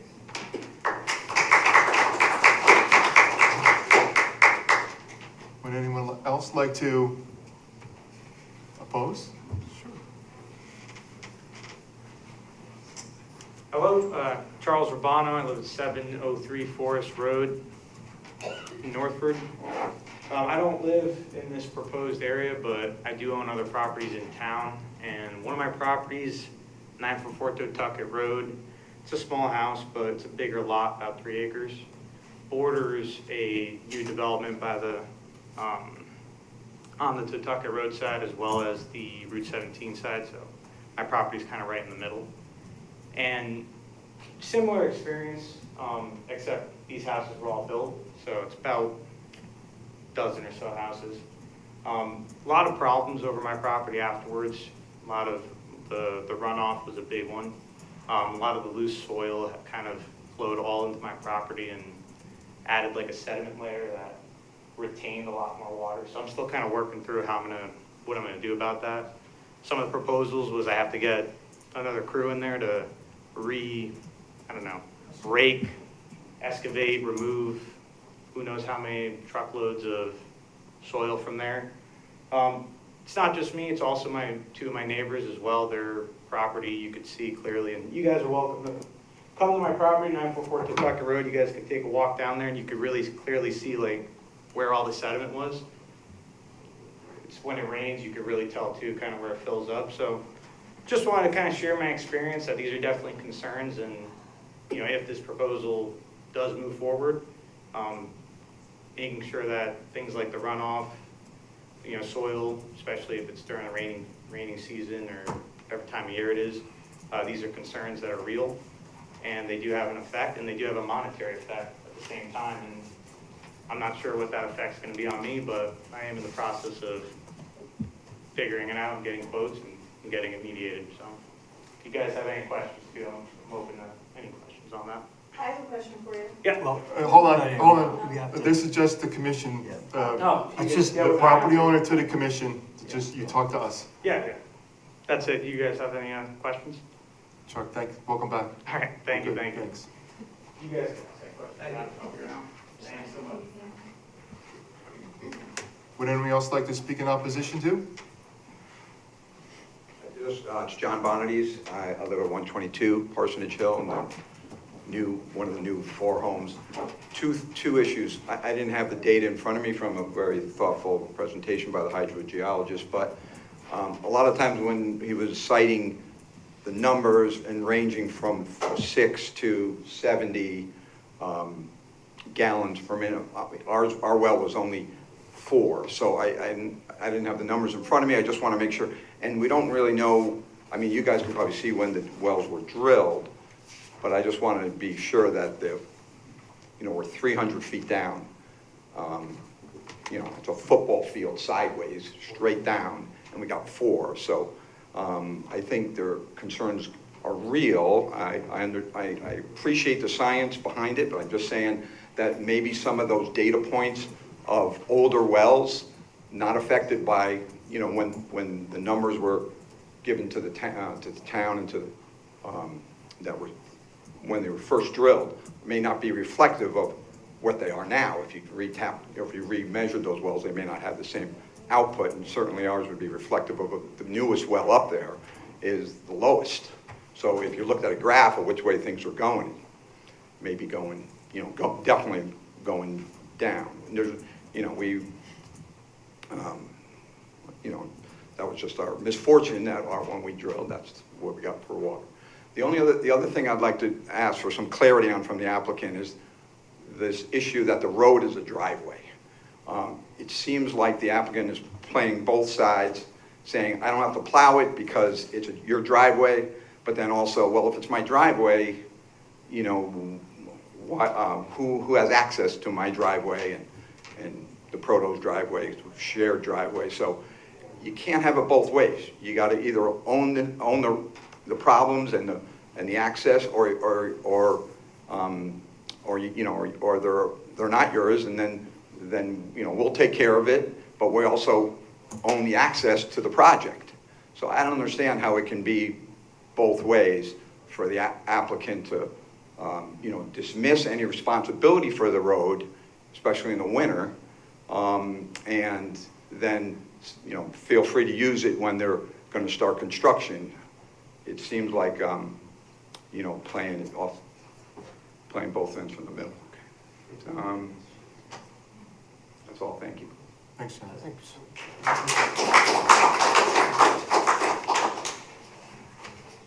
Before anyone else speaks. Martha? Martha, 178 Parsonage Hill Road. I'd like to share with you pictures that I actually took a leisurely walk today of that new development in the street and what it currently looks like. And I think that these pictures best capture some of the concerns that have been presented tonight, including best practices, taking into consideration soil erosion, what's going on, what's left behind, what is Mr. Charleglio and his company going to be, required to adhere to, because this is out of the range of some regulatory agencies like the DEP. So I'm going to pass these photos around to you. I made a set for the town to have as well. And I think if you have any questions, I'll be happy to answer them. But you'll note that storm drains are covered over by material that I'm assuming is from the actual process itself. You could share them amongst yourself. There's a particular picture of interest that actually shows where all of the soil and everything is gathering at the base of the street. And if you need further clarification, I'll tell you where everything is.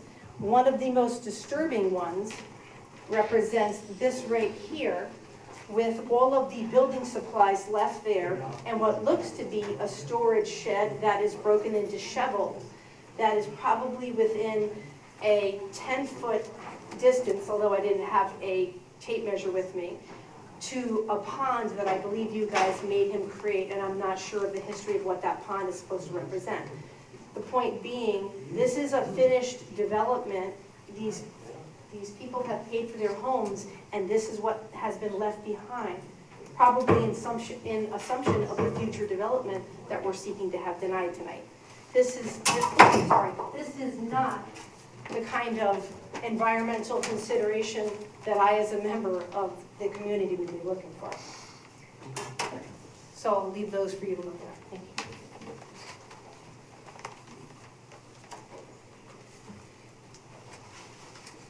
Would anyone else like to speak against the project? My name is Luke. I'm at 172 Parsonage Hill Road. What's your last name? Sorry. Luke Izzo. Is it? Yeah. I wanted to bring up a concern that wasn't addressed here too. When the builder put in the storm drain that's on the main road, he did a really bad job on that, and there's multiple bumps in it, which is also a pretty big concern when you have to slow down on that part. And it also really does show the poor build quality that the builder does, yeah. What, you were 172, you said? Yeah. 172, okay. And that storm drain is right at the entrance to the private road, or I don't know. All right, Yeah, what it thank is.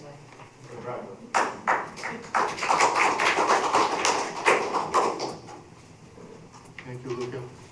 Would anyone else like to speak against the project? Hello, my name is Ryan Capella. I'm from also 178 Parsonage Hill Road. Going after what Mr. Bonadies was saying about his low well output, I think it's important for us to get more current well output data, especially considering Connecticut's drought history within the past 10 years, where we've been having extreme droughts, which is not present throughout the rest of our past 200 years in Connecticut. I think it's important to see if any of our other houses are also experiencing this low well output, which isn't reflected in this outdated data. Okay, thanks, Ryan. Sorry, I'm taking the show here. I have two more pictures that I wanted to pass around. This actually demonstrates the depth of the swale that's been caused behind. Martha, there's a limit on the number of pictures you can give us. Oh, well, this is the one that you really want to see. And I'll even share a video as well, if you'd like. I think this will be fine. I don't think we need to see the video. Thank you, though. Appreciate it. It's the swale in action. It's an action picture.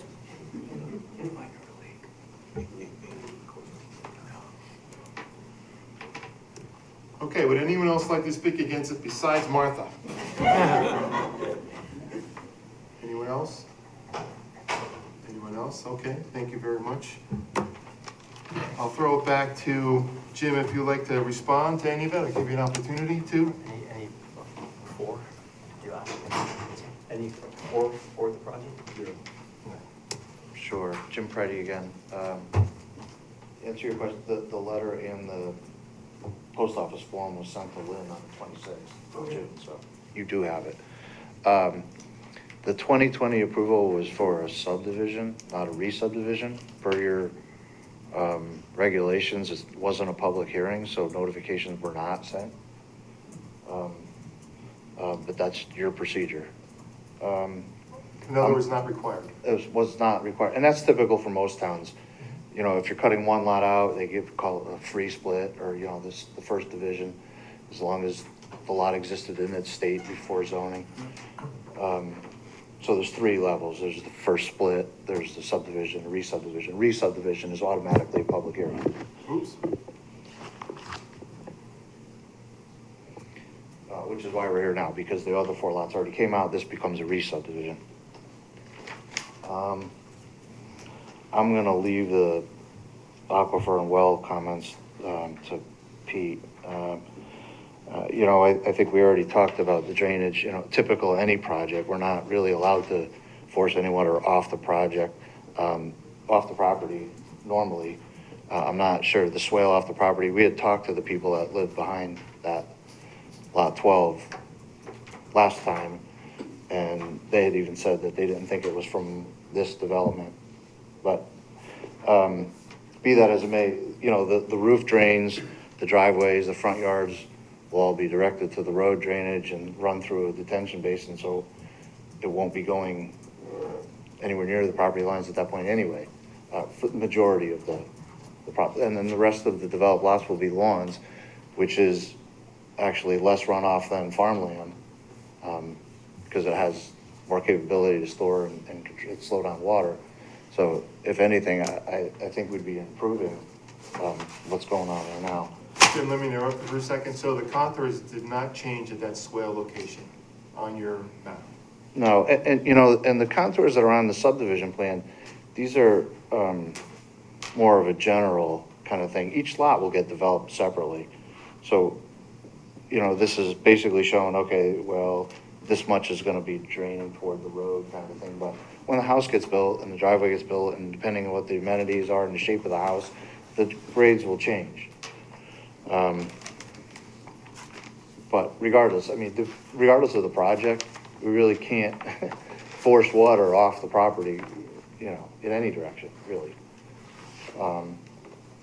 It naturally goes to that swale right now, Jim, I don't know. right? Because the contours all go right to that location and dumps into their Right property. now, there's, on that side of the property, there's kind of a farm road that goes downhill that I think actually most of the water goes down that way now.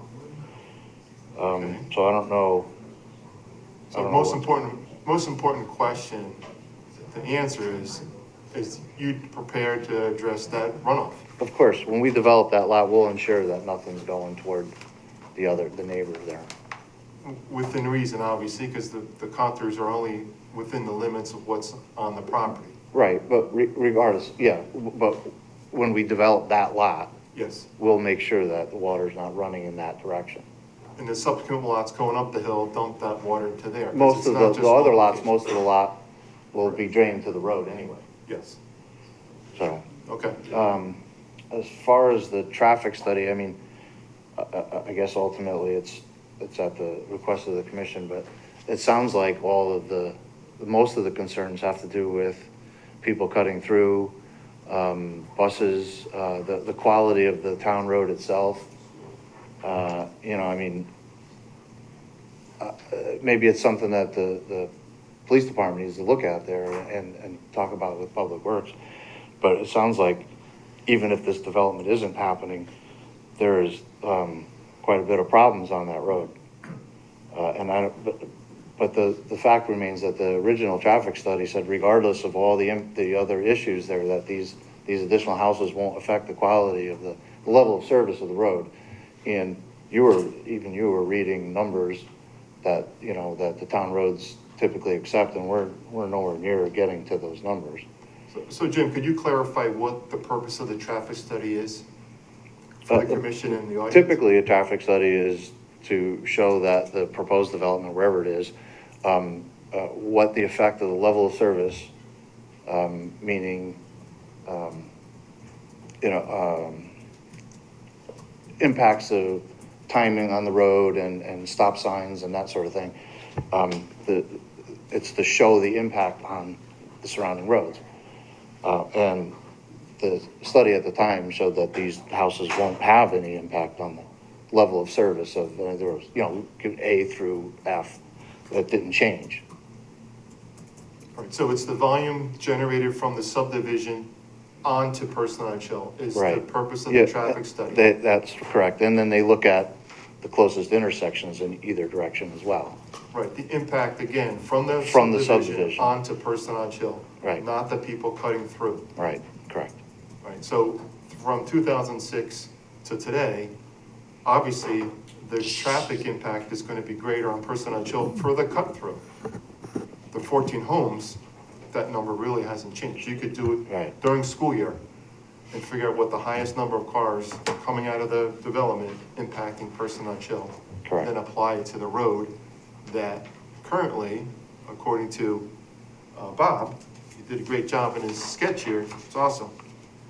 15 feet to 19 feet wide, your road is a local road on development is 24 feet. So Personal Hill right now is a local road less than 24 feet wide. Efficient, But correct. let's be clear on that.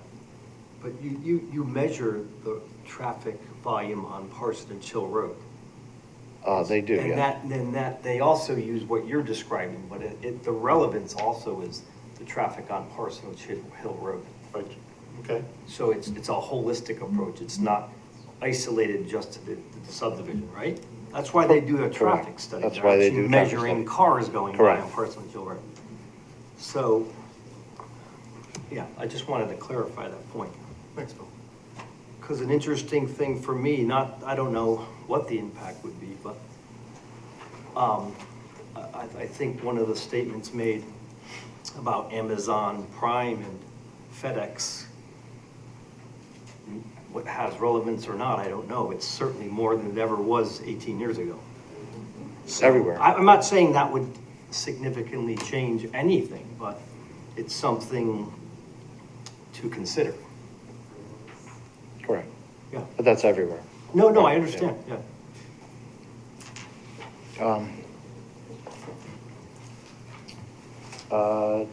So the storm drains, somebody mentioned the storm drains that the town put in out at the intersection. The storm drains were put in by Mr. Charliglio as part of the recommendation from the town engineer at the time. He was concerned about some bird baths and some other things happening at that point of the road. So the drainage was extended out into Parsonage Hill Road at Joe's cost. It wasn't the town that put that in. He did that. And it keeps coming up about the town road. So that, it was always intended to be a town road. The common driveway is the temporary condition. The plan had it, in 2020 has it now, that those two lots have rights to access and maintain utilities and access to those properties, and that will revert, well, actually would be removed once it becomes a town road, because then they'll have direct access to a town road. It was always on the plan that way.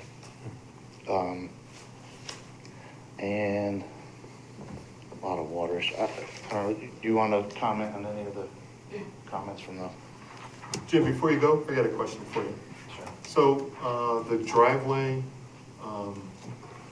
has that been turned over to the town? No, not yet. It would, Performance no, bond, everything else been? it wouldn't be turned over to the town until the whole thing was complete.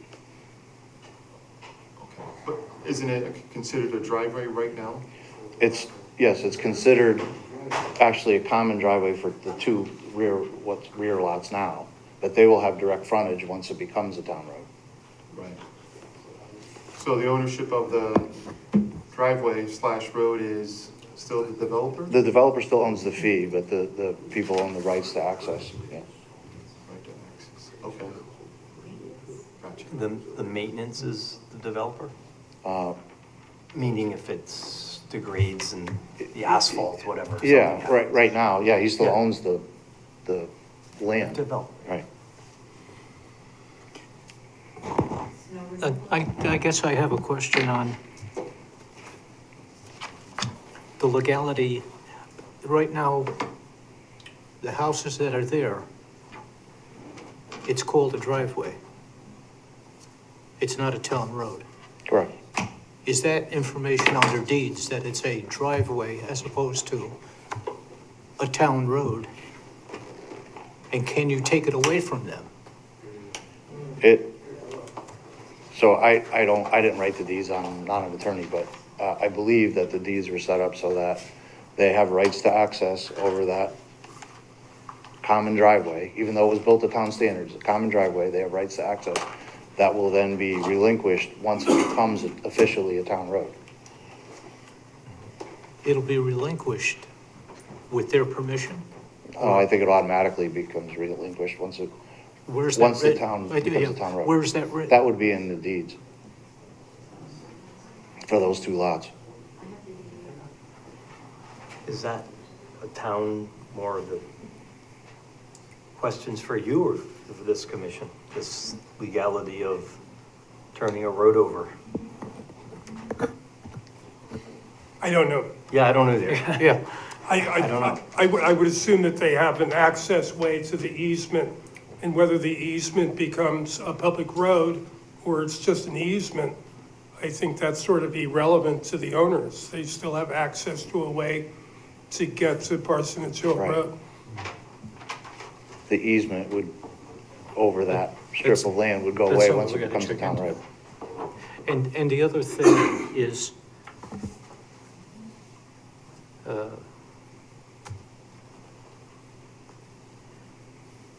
you're subdividing your property on a road that doesn't exist. So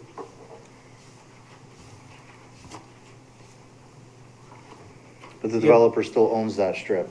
And this is common, I He mean. he owns the strip, but it's not an accepted town road. That's So what he's putting in is rear lots. Excuse me? Yes, what? He's putting in rear lots.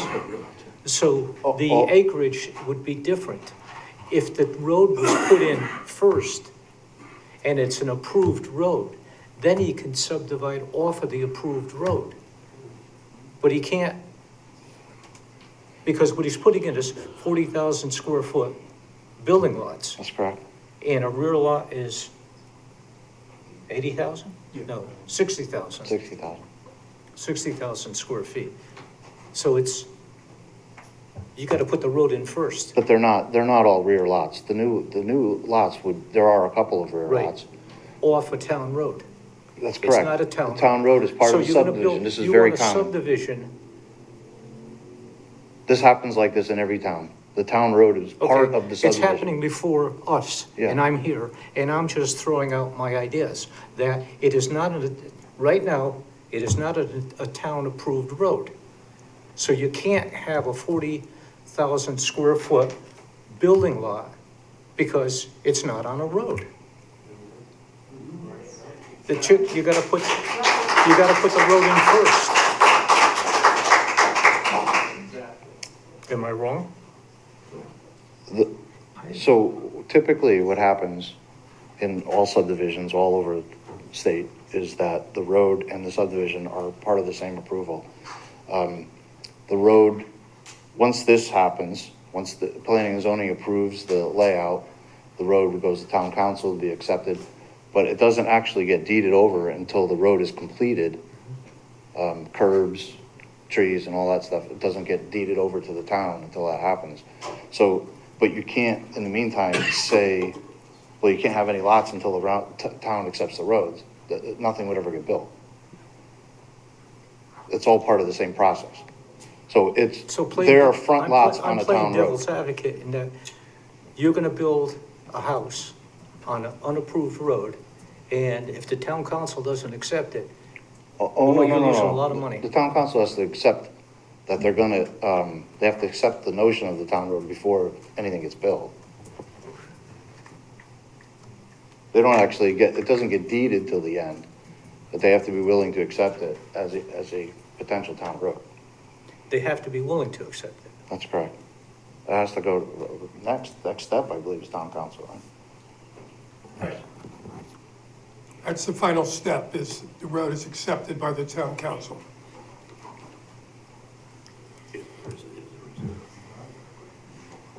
So during the process, it's assumed that it's going to be a town road. It's part of your whole condition that it is a town road. And there are bonds and there's money put up Right. to ensure that the road will be built to the town specifications and everything else. But you can't just, you don't just build the road and then you build the houses. You sort of do it simultaneously. So it's okay to build a house. It's okay to sell a building lot. As long as there's a financial guarantee that's been put up by the developer that the road will be completed, yes. Okay. But if there's no financial guarantee, then the road has to be completed before the first house is sold, Right, right? correct. Makes sense. So, I mean, it's a little difficult notion to understand, because there are a whole lot of different steps going through it. And it's difficult for my office and the engineer's office to make sure that we get all the right amount of money. And, people who've been in this business for as long as we have seen roads that have never been completed. And it's difficult for the town to come up and actually complete it.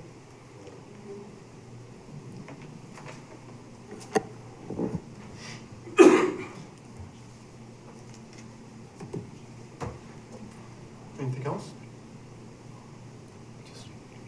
Oh, well. Thanks, Jim.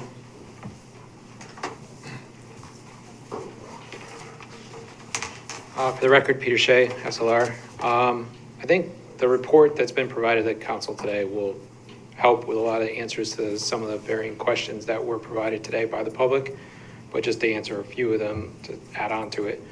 I want to make sure I don't mess this up. The 4 gallons a minute, so the reported completion report, 6 gallons a minute. It is, these calculations take in consideration specific capacity of wells drop over time. It's hydrogeology, it's what happens over time. What's taken into consideration is the amount of storage that is available based on those well completion reports on top of the pumping rate for that well.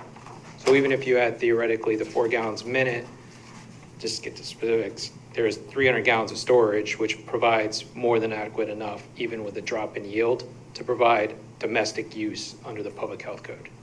So yes, these wells may be constructed in 70s, 80s, 90s, specific capacity drops gallons per minute per foot over time, but the storage itself, even if it drops by 10, 15 feet, the majority of these wells have over 100 feet of storage, which meets public health code at this point.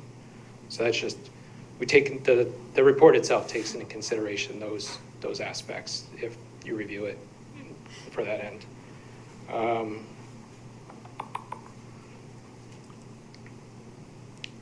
Also think the 2006 application, I think is part of this submittal as well, is that original hydrologic impact study. I'm not sure if that was available for the public at the time, but just to make people aware that that study is part of this application now as part of the submittal, and was also in, I believe, that submittal, because that's where I found it. So,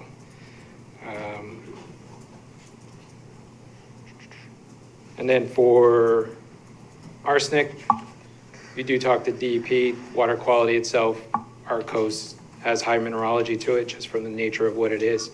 It would be part of the build out would be a water quality sample for these private wells, in which treatment or whatever would be needed for public health code for these specific wells. As for other neighboring wells, it's primarily up to that private user to modify or monitor their wells accordingly. And I don't know if you have any other questions relating to that. I think I responded to some of them. Just to clarify, I just want to clarify what you said. I heard you say it. So the groundwater shed areas, that 40 acres, you had said, I mean, I'm just going to paraphrase. I mean, you basically said that the amount of reach, or the amount of draw is really only going to take 25% of the recharge or something like that. I think you Yeah, said it's even so- less than that, but conservatively it would be 25%? Correct. So Meaning you you're take into recharging account, 75 and only pulling, if yeah, there's 100, you're putting 100, you're only pulling 25 out. I mean, to use simple math, right? right. So if you add, we'll say, the recharge rate, or whatever it is, use the precipitation rate, which is based on 30 years of study, which also accounts for weather, climate change, everything else, is 7 inches per year over that square area. You have an infiltration rate, which we say is 40% of that going in. But then we took that recharge rate and then took actually a 30% reduction on that during a drought condition. So we took 30% of what the average annual precipitation rate would be, reduced it by 30%. That goes into as the actual like recharge. And then what the impact is on that of the withdrawal for the combined wells. And that was 18% of that value. Yeah, so And under normal conditions, under like a seasonally wet condition, it was, it's in the report, but it's Higher. even less than that. Well, less impact. less impact. Yes, higher percentage. So 18. Okay, thank you.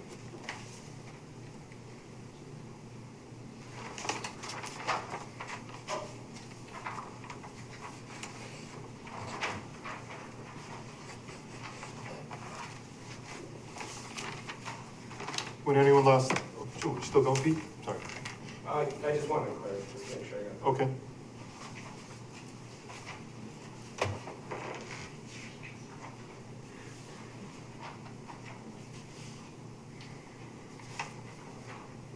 Yeah, so less than 18% of the total contributing recharge under a drought condition that's calculated by 30% reduced precipitation rate. So that would be the worst case scenario, if you will, of potential yield. It's only 13 18% of houses. the total recharge would go to the houses. Perfect, thank you.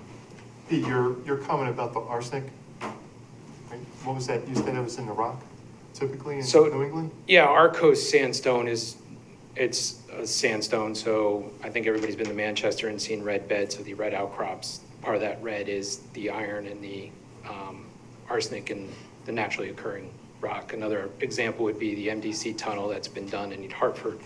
They've ended up with higher levels of arsenic just from the naturally occurring bedrock that it is. So it's not really mobilized or impacted from non-naturally occurring during like site development. It would just be the drilling access itself and then the water supply, which hopefully everybody tests their wells, but that's the nature of sandstone. And usually it's not as mobilized in sandstones, but it is part of the makeup of what that rock is. So. Gotcha. Okay. Joe, would you like to speak? Okay. Good evening, Joe Charliglio, Luancy Construction. Couple things that I would like to clear up. Number one is the fact of the road. The road that exists right now, well, so-called road, it is parcel is still owned by me, and the two rear existing lots have an easement over that part for them to access their home, because the intent was always for us to construct the home. So during the construction, rather than putting in private driveways, we chose to prep it knowing that we were hoping to come and to continue the road.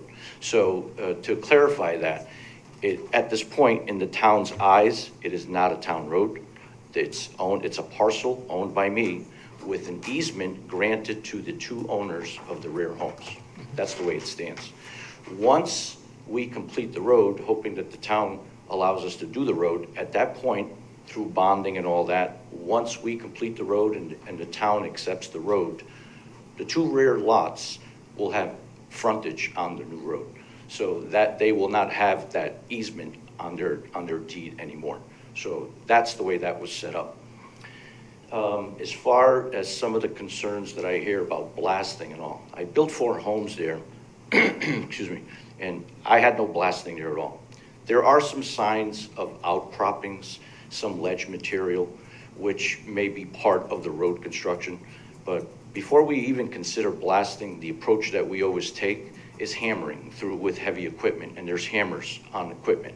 And again, I don't even know what the extent is. So there's no guarantee. We're not here guaranteeing that we're blasting. The one thing I will guarantee is that prior to any blasting, we're gonna take the approach of hammering the rock out before any blasting.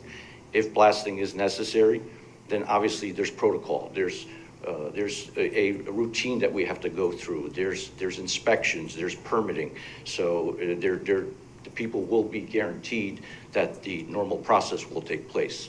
And again, there's no guarantee that we're going to be blasting here. I mean, everyone is under the assumption. There are some signs of outcroppings, but it's minimal. And I think it's all going to be part of the road construction. I don't believe it's really going to be part of the on-site, the individual lot construction. As far as the subdivision, that I hear that the commission denied the subdivision. This subdivision was approved back in 2006. It was an approved subdivision. What happened is the original applicant, he faltered. He did not continue through with the bonding, and he did not continue to complete with Mylars. That's the reason why it lapsed, but it was an approved subdivision. So the people that had come out, yeah, there was opposition, but I was at the meeting, and the original applicant, he went through a number of different meetings, but it was approved. The subdivision was an approved subdivision, almost similar to, excuse me, to like what Jim just said here tonight. Almost identical to what we're proposing.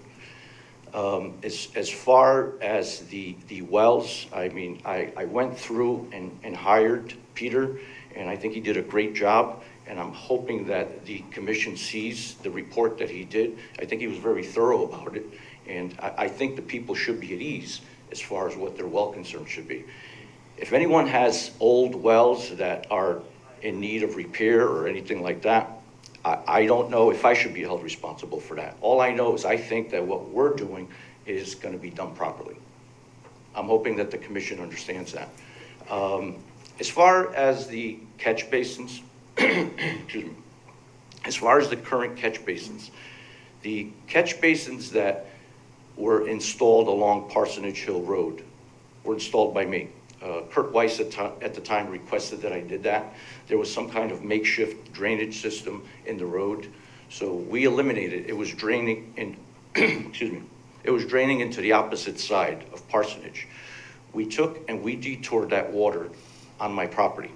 So the catch basins that are now part of, well, that so-called road are dry catch basins. I have them protected with filters. We don't want water and siltation going into those. At the end of the road, we installed riprap so that the sheer water flow flows over the riprap and onto the property. There's a big detention pond that's collecting the road from Parsonage Hill Road there, and that's temporary until we complete our subdivision. That's going to be detoured to another section as what Jim came up with. So I'm hoping that, you know, I shed some light on a couple of the questions, a couple of the concerns, and if anybody else has concerns, I'd like to answer them if I could. Thank you. Thanks.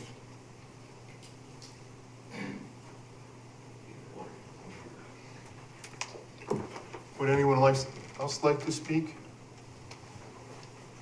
Anyone else?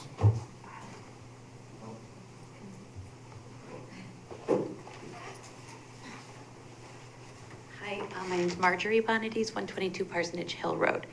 And I'm not speaking against the project at all. We knew when we bought the property there was going to be additional houses. So the easement, we are allowed an easement over the builder's property. So I would like that clarified, whether he's going to plow that road in the winter so that we can get out of our houses. My husband is a surgeon. He has to get up in the middle of the night or early in the morning to go to surgeries, and he needs to be able to get out of the house in a, in the morning, early in the morning. So we'd like that clarified. And the second thing, and I know this sounds petty, but the road is going to be changed. The name of the road is going to be changed. So we have had this address for 2 years, and then we're gonna have to change everything, change our addresses, our checkbooks, all of our bills. So it represents a hardship on the two houses that are there now. So those are just my two issues. I know one is somewhat petty, but I do want clarification on the maintenance and care of that road. Thank you, Marjorie. Thank you.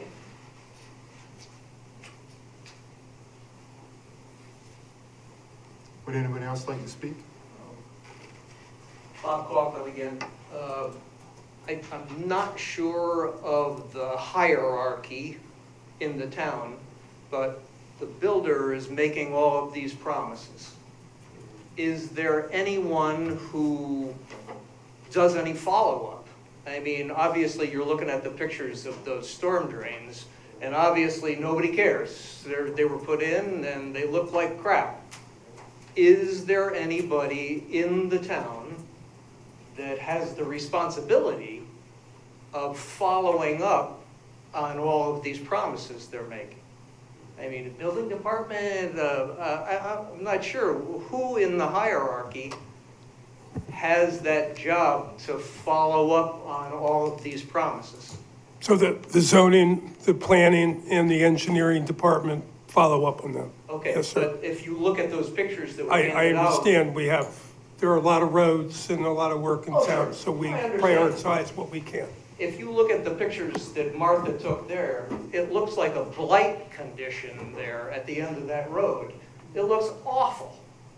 And it seems that there's no follow-up. There should be somebody somewhere who follows up on all of these promises. He says everything's gonna be okay, everything's gonna be okay, everything's gonna be okay. But who follows up? Do we come back here and knock on the mayor's door and say, oh man, what a mess? Well, then it's too late. There should be somebody in the town hierarchy that goes out on that site once a month, once a week, once a something, to see if the promises are being covered. Otherwise, we end up with a mess in the neighborhood.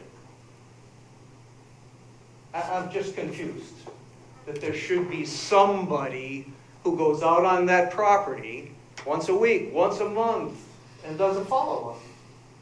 Otherwise, they do what they want to do. There should be somebody to follow up. Man, I'm just confused that somewhere in the town government, there should be someone that's policing this kind of a massive project. That's my question.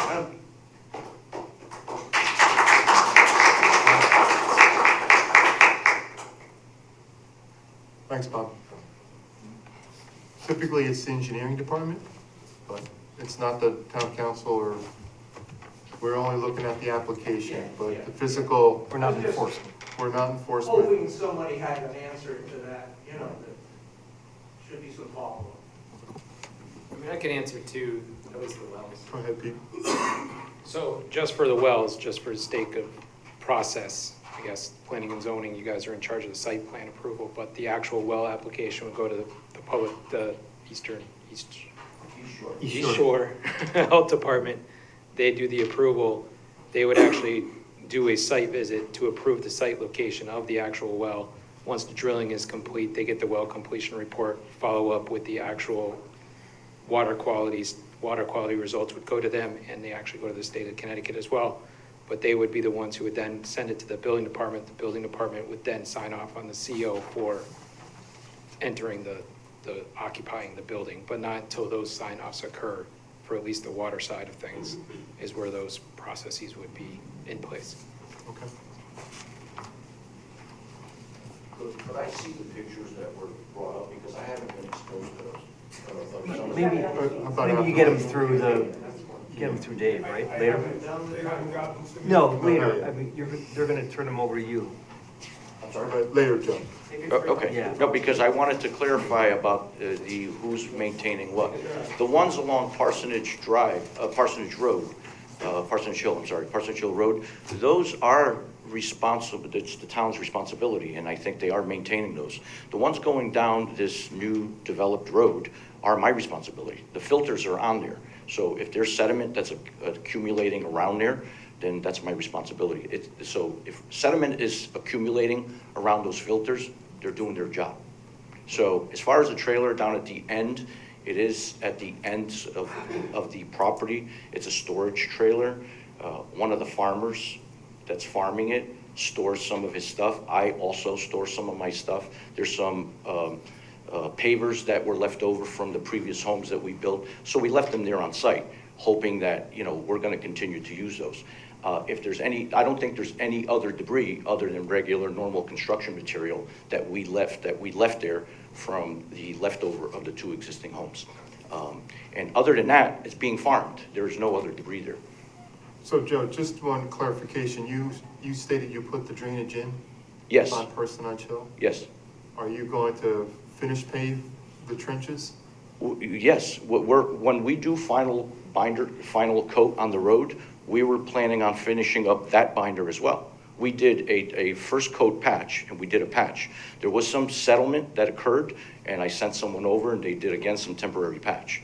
I recently was up there and I saw some markings, and I meant to call Victor or Fran to see what the markings were for, because I wanted to have the conversation with them as to what they're planning on doing. Because if we go forward, that is something that I'm still responsible for. I have to do the final patch on those. Right. What kind of time frame is that, Joe?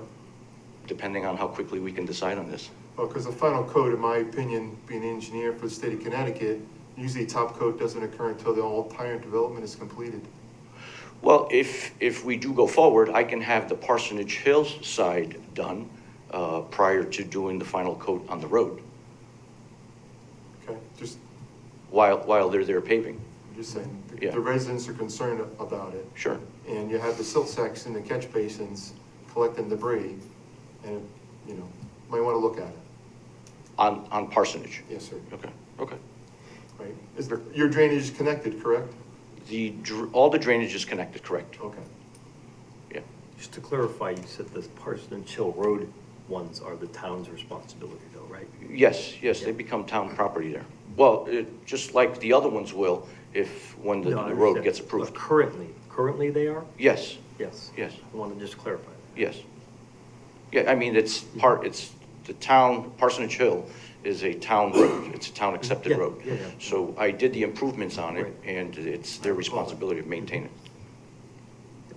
Okay, thank you. You'll look into that, Joe? I'm sorry? You'll look into that as far as when that can be completed? As far as the ones on Parsonage? Yes.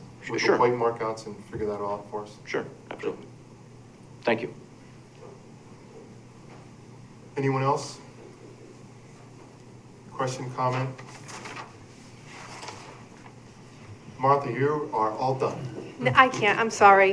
Having just heard Joe make the comment concerning the storage unit on the actual property, that you have a picture there in front of you, hearing that the farmer that he's renting the property to, who's currently cropping corn, et cetera, begs the question, are there pesticides or pollutants in that shed that's being stored there? Farmers typically use that kind of stuff. You can't see, it's a half-broken door, you know.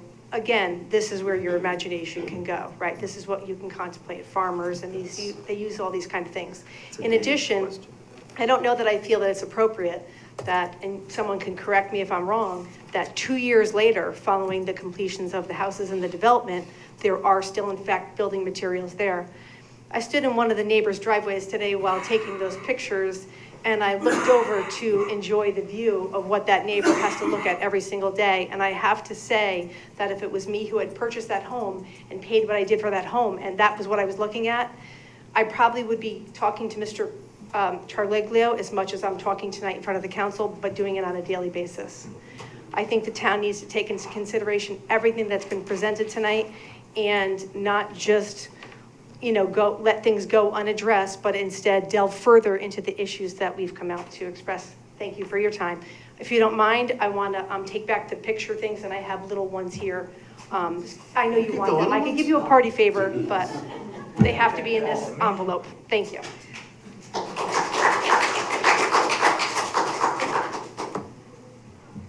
Okay, one more time. Anybody else? Commission members, questions, comments? Applicant? That's a pretty big package you put together. You had said in 2006 there was a denial, but then they said it was not a denial. So in here, is there anything on that 2006 denial? I know nothing about the approval, I wasn't able to put the hands on the minutes or anything like that. Going based on the New Haven Register articles that are, attached in there as well, and material that I read concerning the agreement that Peachtree Estates had at the time that involved Bob Newbig and Mr. Charlie Leon. That would require further review. Again, there was maybe a week and a half to pull materials together on a topic that I had no knowledge of because I'm new to the town. And with the 4th of July being in place, there was a delay in people getting back to me. However, if there is no decision made tonight, I have several phone calls into other regulatory agencies because there's further things that I would like to delve into. But time being of the essence, I needed to prepare and focus on what I thought were the big key issues that needed to be looked at and talked about tonight. I recall it was approved. I was on the commission then. Okay. Yeah. And I do recall at one point reading as well that previously, I think this was documented in the 2020 minutes, that the town had approved sidewalks at the time to be put in, and one of the council members approved removing those from the thing. So now, a couple weeks ago, at the meeting, they were requested again, brought up by one of the neighbors. The council was nice enough to say, we'd like to see the map again, and I'm hoping that if this does in fact go forward, that there's not another removal of the sidewalks like there was in the documented in the 2020 minutes. There's no sidewalks now. No sidewalks. Anything else from the commission? Okay, would you like to add anything? No. So with that being said, I'm gonna continue this public hearing until next meeting, which is August 15th. With all So the we can- information, I'm sorry, I can't do that? No, you should ask for an extension from the extension. applicant. Should we discuss, we can still deliberate beyond the public hearing. You wanna close it? No, I'm not saying, I just, Traffic study, and everything else? I think we can still, can we do that? I don't know. You can, Can we request additional information after closing a public hearing? no, No, okay. no, so. Then yeah, let's continue it. Yeah, this is a rather large Yeah. pile of information. So that we would have you to go accept through. a request for an extension Well, of I the? guess I'm wondering, what is the reason we're continuing it? Is there additional information you're looking for, or you just want to digest what you have? I mean, one thing for me, very good job describing it, but a lot of information in here. I'd like to spend a little bit Okay. of time, more than just Yes. the hour I had tonight trying to thumb through it. He did a great job and it looks very extensive. I'd like to kind of delve into that a little bit more. Okay. That's at least one piece for me. Okay, understood. So Yeah. if the timing means that you need an extension, I think, the extension's granted. Okay.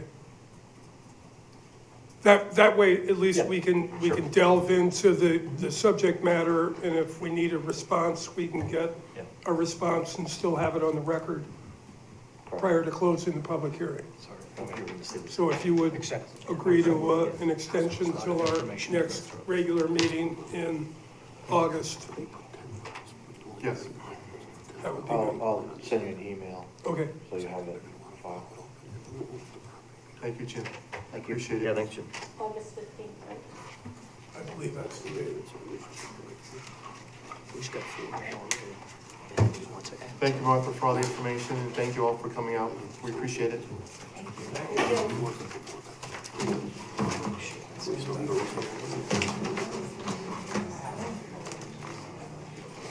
These, right? I think Martha wants these, right? Thank you. Thank you so much.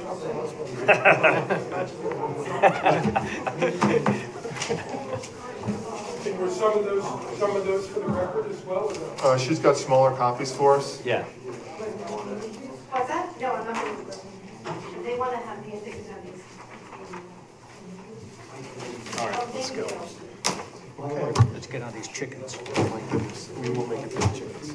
Anyway, we're gonna continue with the public hearing for application 2024-12 for Foxen Road, Forest Road, Pawtucket Mountain, and Forest Road rear. Temporary use.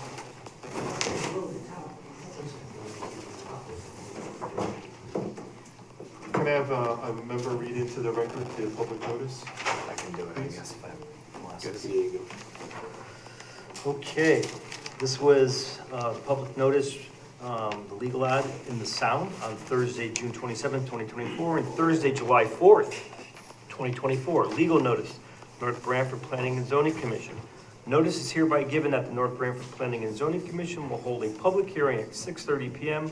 on Thursday, July 11th, 2024, at the North Branford Town Hall, 909 Foxen Road, North Branford, Connecticut, to consider the following. A, application 2024-12, temporary special use permit, extension request under section 43 and section 23, Schedule A, use line D1 for grading and placement of soil and fill on property located at Forest Road, Pawtucket Mountain and Forest Road rear. Owner Tilcon Incorporated, applicant James Preddy, P.E. Criscola Engineering LLC. At this hearing, all persons may appear and be heard, and written communications will be received. Copies of proposals are on file for public inspection in the Town Planning Department. Sincerely, Robert Nowak, Chairman. Thank you so much. Hello again, Jim. Want to walk us through the application again from 1 year from last year? This is a repeat of the last 2 years. It's just your procedure because we were not able to change the zone for those two northern properties. And we explained at the time that we didn't know how long it was gonna take them to get this soil there. So we were told we have to renew it every year, so here we are. So Jim, how high did we get this year? No. Couple We haven't been elevations? out to resurvey it, but they. Take a guess. They still have, I don't know if you had to guess how high they are. How high was it last year? Last year, I think it was all, they had put, I mean, it's pretty, at this scale, it's hard to see, but, and it's a pretty large area. But I think they had gotten about, 8 to 10 feet across the whole thing last year. So they're probably no more than that again, It's all wood chip bermed? Yeah, all the way around it. For Yeah. erosion control, I remember, yeah, Yeah. which was good, yeah. And I believe, yes, that's been that way. Yeah. I haven't heard of any problems. In fact, I think, the RWA guy's been there a couple times, right? Yeah, we've had no issues. Do you want to just give your name and? Oh, to the microphone, please. I just wanted to add that. I'm sorry, give your name and the microphone. Yeah. Just for the Chris record. Costello, Philcon. I just want to add that it's probably not much higher. It's going relatively slow because we wanted to vegetate as we're doing it. So that's kind of why it's taken 5-6 years to complete. So I just wanted to add that. I don't know the height right now, but I don't think it's very much higher than the.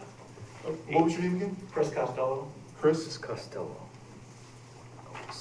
Chris, can we see this from the road, from No. 22? No. It's buried up in the, way back in the, Knowing what you did for a living for a lot of years, if I gave you a map and a compass, you might not be able to find it. But can you see it from like Joe Stone Way or Can't see it from anywhere. from anywhere? No. Even I most of think it I can see it, but, from a helicopter, maybe Google. no, from like Joe Stone Way up In on the top. dead of winter, maybe. Yeah, up on top of the hill there. Yeah, maybe. That's pretty far up. I think that we'd be looking south from the other road, right? Well, it's north, right? Yeah. So is this gonna go on for another 20 years No, or? I don't know. No, I'd say 5-6 more years in tops. and Chris, this is the stuff we take from the area where you're gonna blast, that you're just exposing the overburden Yeah, on the it's rocks, right? it's overburden is And what you're it bringing is. it there. Yep. We keep the overburden for eventual closure of the quarry. So we have all the overburden from, I don't know, 100 years, I guess, stockpiled up all on the perimeter of the quarry. And we had no more room to put it, so this was our, Maybe there another 100 years. yeah. Yeah. Oh, I didn't realize that. Yeah. Wow. Okay. Makes sense. And we've been doing this 2 years. Well, It is for this particular location. area. Okay. You know, on the old, and this is allowed activity within the I-1 zone. It's just that these two properties that they bought on the north end are still in the residential zone. And we came in actually for a zone change to amend them. Right. And it was denied. So we have to go through this process now just to, they're not allowed to blast there currently, but they can put the soil there as long as we do this permit. That's interesting. You remember that, Bill? Yeah. Yeah. What was the reason why we couldn't change it? I remember people were concerned about, I think, blasting and stuff on the lower ridge, but I don't recall. I actually really don't recall. I think the way the regs are written now, the permit's only good for a year. Yeah. So unless you guys made some sort of special dispensation or something, I think we're stuck with it. Okay. Until you fill this up, but then you gotta move somewhere else, I assume? Correct? Okay.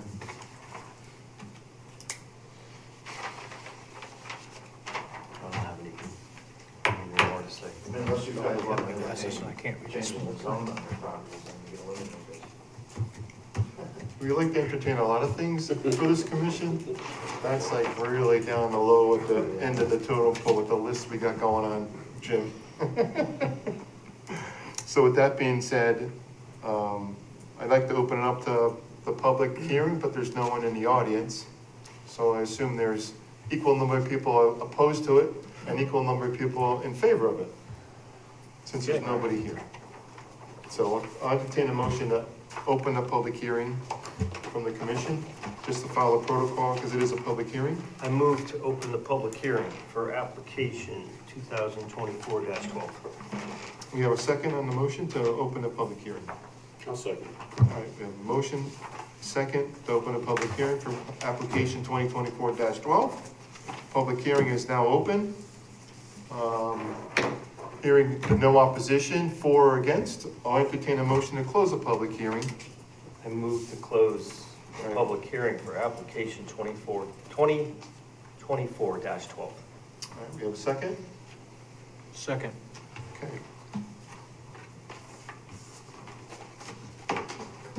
All in favor, any discussion? All in favor? Aye. Public hearing's closed for application 2024-12. So with that being said,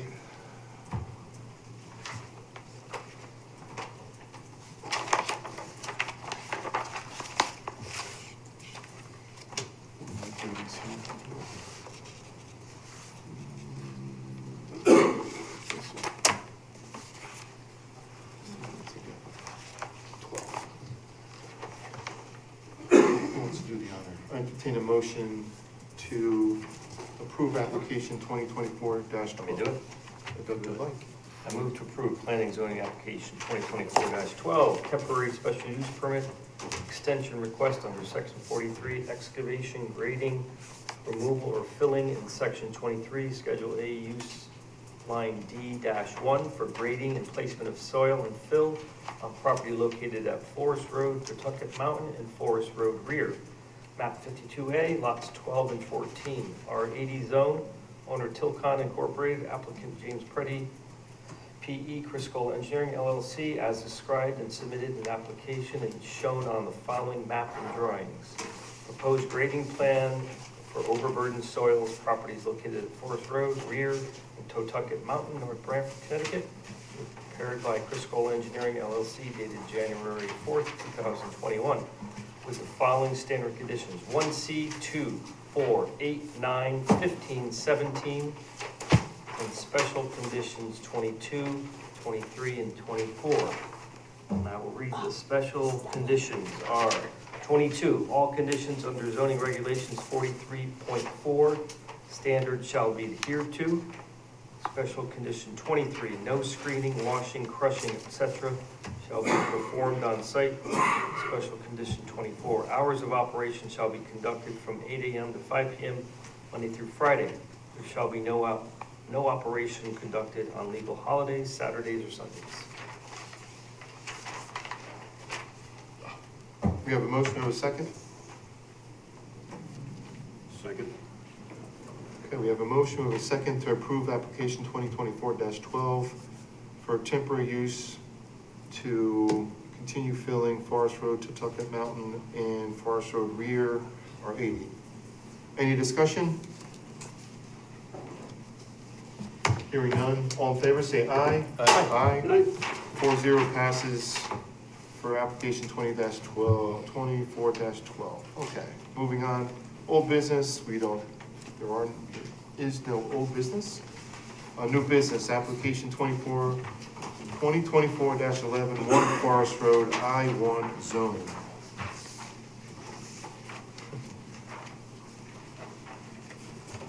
We're just consuming all your entire night, Yeah. Chip. Thanks for showing up.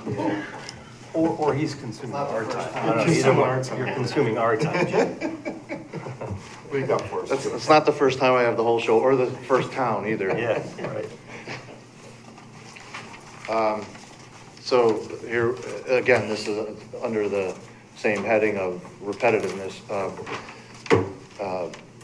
Tilcon, who's the only I-1 zone, is required to submit a 5-year mining plan every 5 years. We've been doing this since 1998 for them, but I believe it started in 78, according to the regs.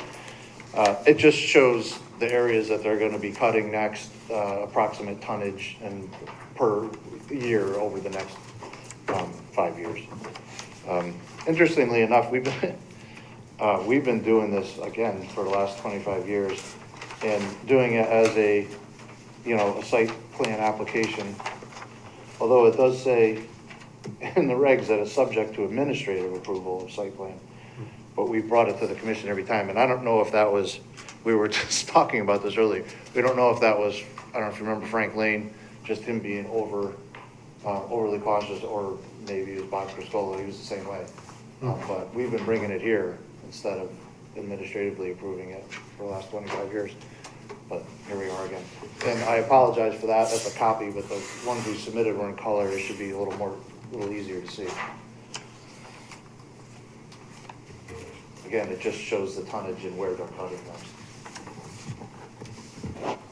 Pretty illustrative, to say the least, that you're gonna, I don't know if there's any deep excavations within the whole plateau, but you're, over the next 5 years, you're gonna dig deep holes right in the center of the plateau, in the center of it, right?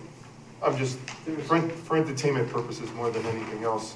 Yeah, again, it's hard to see on here, but there's basically, at least at the north face, where they're cutting Right. and shelves. So there's a certain amount of tonnage that gets taken here and then here, on that face. And then there's some other smaller areas that haven't been yet cut down to the bottom, but quite a bit of this is at bottom already, isn't it, Chris? Or are you looking? In this area in here, is that bottom? No, there's still more cuts going down there. I think there's 2 more 60-foot cuts going down. Wow, okay. I'm not 100% sure on that, but I believe, at least estimated, to be 2 more cuts. I haven't been up there in years, but it's When's the quite tour? an interesting So we got operation. tour is next weekend? What's that? June 9th. Oh, it's June 9th. I missed it. Wasn't it? The tour was June 19th by the Historical Society, or is it next? I have no idea, I don't know anything about any tour. Oh, okay. Anyway, okay. Where is it now? And how far are you gonna go down? So you're, We're right here now. That's where you are? That's the You're upper gonna go level, all the way yeah. down by in 5 years. And then as a year, was it 25, 20, so we're at what? 26, I think. We'll cut another 60-foot here and a 60-foot here. so this is the current face here. Yeah. Then we're So gonna drop that is down. roughly behind, you're not up to the old police station or any in that area yet, are you? This is 25. Where is the old police station here? No, they're not. They're just above Auger Road. Just before? Yeah, there's Auger Road right here. Okay. So we're right here. Yeah, So for the next 3 or 4 years, we're gonna be Still be here. in that area? Yeah. Well, it's And then different levels of face. I think So we'll there's be one done level here, and then there's at another our level. northern extent, There's and then we'll start some cutting vertical down. faces that Low. they're cutting up at this edge. Right, And then here, these are like kind of flat. Where's the final destination in? I don't know. Yeah, it is pretty interesting. I know there's still, so These are the beginning of phases, so this is the beginning, but they'll be, going 60 feet down and then mining this way again. And same with here. And I think there's another 60-foot cut. We go down again and then mine. Where's the lake, up to the left of that picture? The lake is right here. Oh, to the right, I'm sorry. The large? Right, Yeah. yeah. When the road is. And then there's a whole south end here that we haven't even touched in years, so there's still stone. Nothing to do with the application, but. Yeah, I was gonna say, I think This is next year, interesting. we approve it this Yeah. time, and from the future, it's an Conditional administrative. approval, we gotta go. This is no, I just meant, this is a minute, I think, you just mentioned probably the reasoning, there's no reason, this is an Right. administrative approval. I mean, we'll do it today, but, Yeah. I think moving forward, I would vote for that. Well, it's every 5 years, right? Yeah, go on the tour if you wanna learn more. Helicopter. I think they're gonna have a 110-year anniversary coming up. Really? Oh, Yeah, that's- so they're gonna have it open, Yeah. all kinds of stuff. We That did would it be in New Britain for the 100th year. We missed the 100th year here, COVID. Oh. So they're doing 110 here, and I think 110 in Branford. Oh, I think that's later this year. all right. So you'll be able to Yeah. do whatever you want. So when is that? When's? I'm not sure, I think 20 it's August or September, no, it's, no, 1914. Oh, So 14. 110 Oh. years this year, Oh, yeah. this year? Oh, Yeah, oh. I think it's in August or September. Oh, neat. All right, that'd be interesting. I'm sure you'll know about it. Yeah. But it is, yeah, it's to see you drive by there and you would never know that that exists Yeah. until you get up in there and you look, oh, look at the little truck, and then you drive and drive and drive and realize the little truck can't reach the tires. Right, believe it. Yeah, you don't It's- use, it's you don't far use bigger. small pickup Far trucks, that's bigger for than sure. the picture. The hub's like right here, actually. Yeah. Wow. It's almost a mile, right, Chris, the north face It's of more the than a crusher? mile. It's Yeah. More than a Yeah. mile. Euclids, yeah, big Ukes. Do you think there's any anticipation going further to the north, or you're just gonna drop back? Is that as far as you- Mining? Yeah. We can't go any farther north. Oh, you can't go any No. further? Oh, Everything past those That's where those two two, residential properties start, where we're stockpiling Overford. Yeah. But you can go right up to them. right up to it. Right up to them, yeah. Well, this says 50 feet, but we've held 125 for all these years. Right. A buffer all the way around. okay. Yeah. But even that buffer's a 50-foot for a structure, right? It says 50-foot. Green belt. Green belt. Right, there has to be trees or something. Okay. You guys have any comment, question, concerns? Okay, I'll entertain a motion to approve application for 2024-12. I move to approve planning and zoning application 2024-11, site plan, 5-year quarry site operation mine plan for 2024 to 2028. Request under section 34 industrial quarry district to continue to allow the pouring of material at Tilcon located at 1 Forest Road, map 25, lot 12, I-1 zone, owner Tilcon Incorporated, care of Chris Costello, applicant, Jim Preddy, care of Chris Cola Engineering, as described in the submitted application and plan entitled 5-year mine plan, Tilcon, Connecticut, Incorporated, North Branford, Connecticut, dated June 2024. Okay, we have a motion, do we have a second? Second. We have a motion, we have a second to approve the 5-year quarry district mining plan. Any discussion? All in favor, say aye. Aye. Aye. The ayes have it, 4-0. Thank you, Jim. Thank you, Chris. Thank you. Can I go now? We're good? Yeah. One more question, no. Thanks, Jim. Have a good night. You too. Other business, we have zoning reg updates, number 7, town planners report, 9 adjournment.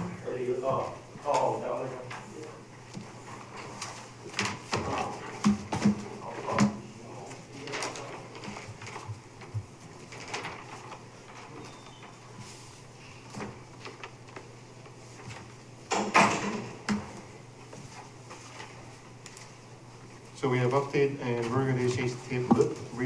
reorganized table of uses A through F. And then update, discuss bulk regulations A and B, and regular updates lighting and poultry.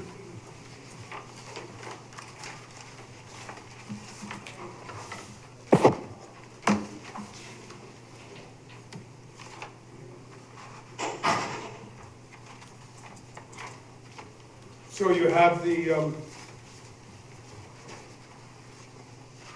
Bob and I worked on a chicken and poultry regulation, which is in your little handout. Basically, if you have less than 160,000 square feet in your lot, you can have up to 20 poultry on your property in North Branford, as long as where you're keeping them is 25 feet away from the property line, which really means that you can have 20 roosters on your quarter-acre lot if you wanted to, as long as keep them 25 feet away from the property line. And I'm getting a lot of pushback about that.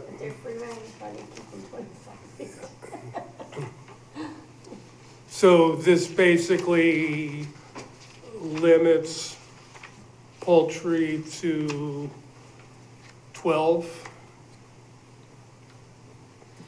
You get 3 for a quarter acre, 6 for a half an acre, 9 for 3/4, and for an acre or more, you can have up to 20. No roosters, no guinea hens. So Dave gave us an No example. roosters? Where does it say no roosters? Roosters, the Oh, here. third bullet. David proposed something last meeting from Stafford that basically mirrored what we are kind of incorporating into our regulations for poultry. Did some research. Branford has no more than 6 chickens for less than an acre. New Haven actually has a reg that you can have 6 in New Haven, believe it or not. And Ellington has 8, half acre or greater. Just to give you some perspective. Can we go back to I'm sorry, right to the beginning here. So, less than an acre, here's the requirements. More than an acre, there's no zoning permit required, but you must abide by everything after this? You need a zoning permit if it's less than an acre. Yep, I know, I understand that. So Okay. more than an acre, you don't require a zoning permit. Correct. You must abide by the following regulations. Correct. These regulations? Yes. So how many you can have, there's unlimited poultry? No, you For can an acre? have, you can have One more acre- okay, than, 1 acre or more, I'm sorry. 1 acre or more is 20. right, Sorry. Right, and that's our current regulation, right, Dave? yeah. It doesn't provide acreage, right? So you can, if you have 15 Doesn't provide acres, it, it's as long 20. as it's less than 160,000 square feet. Right, less than basically 3 acres, you can have 20%, all the way down the. So just to give you perspective, a quarter acre is about 11,000 square feet. We have some in town that are 7,000 square feet, or 8,000 square foot.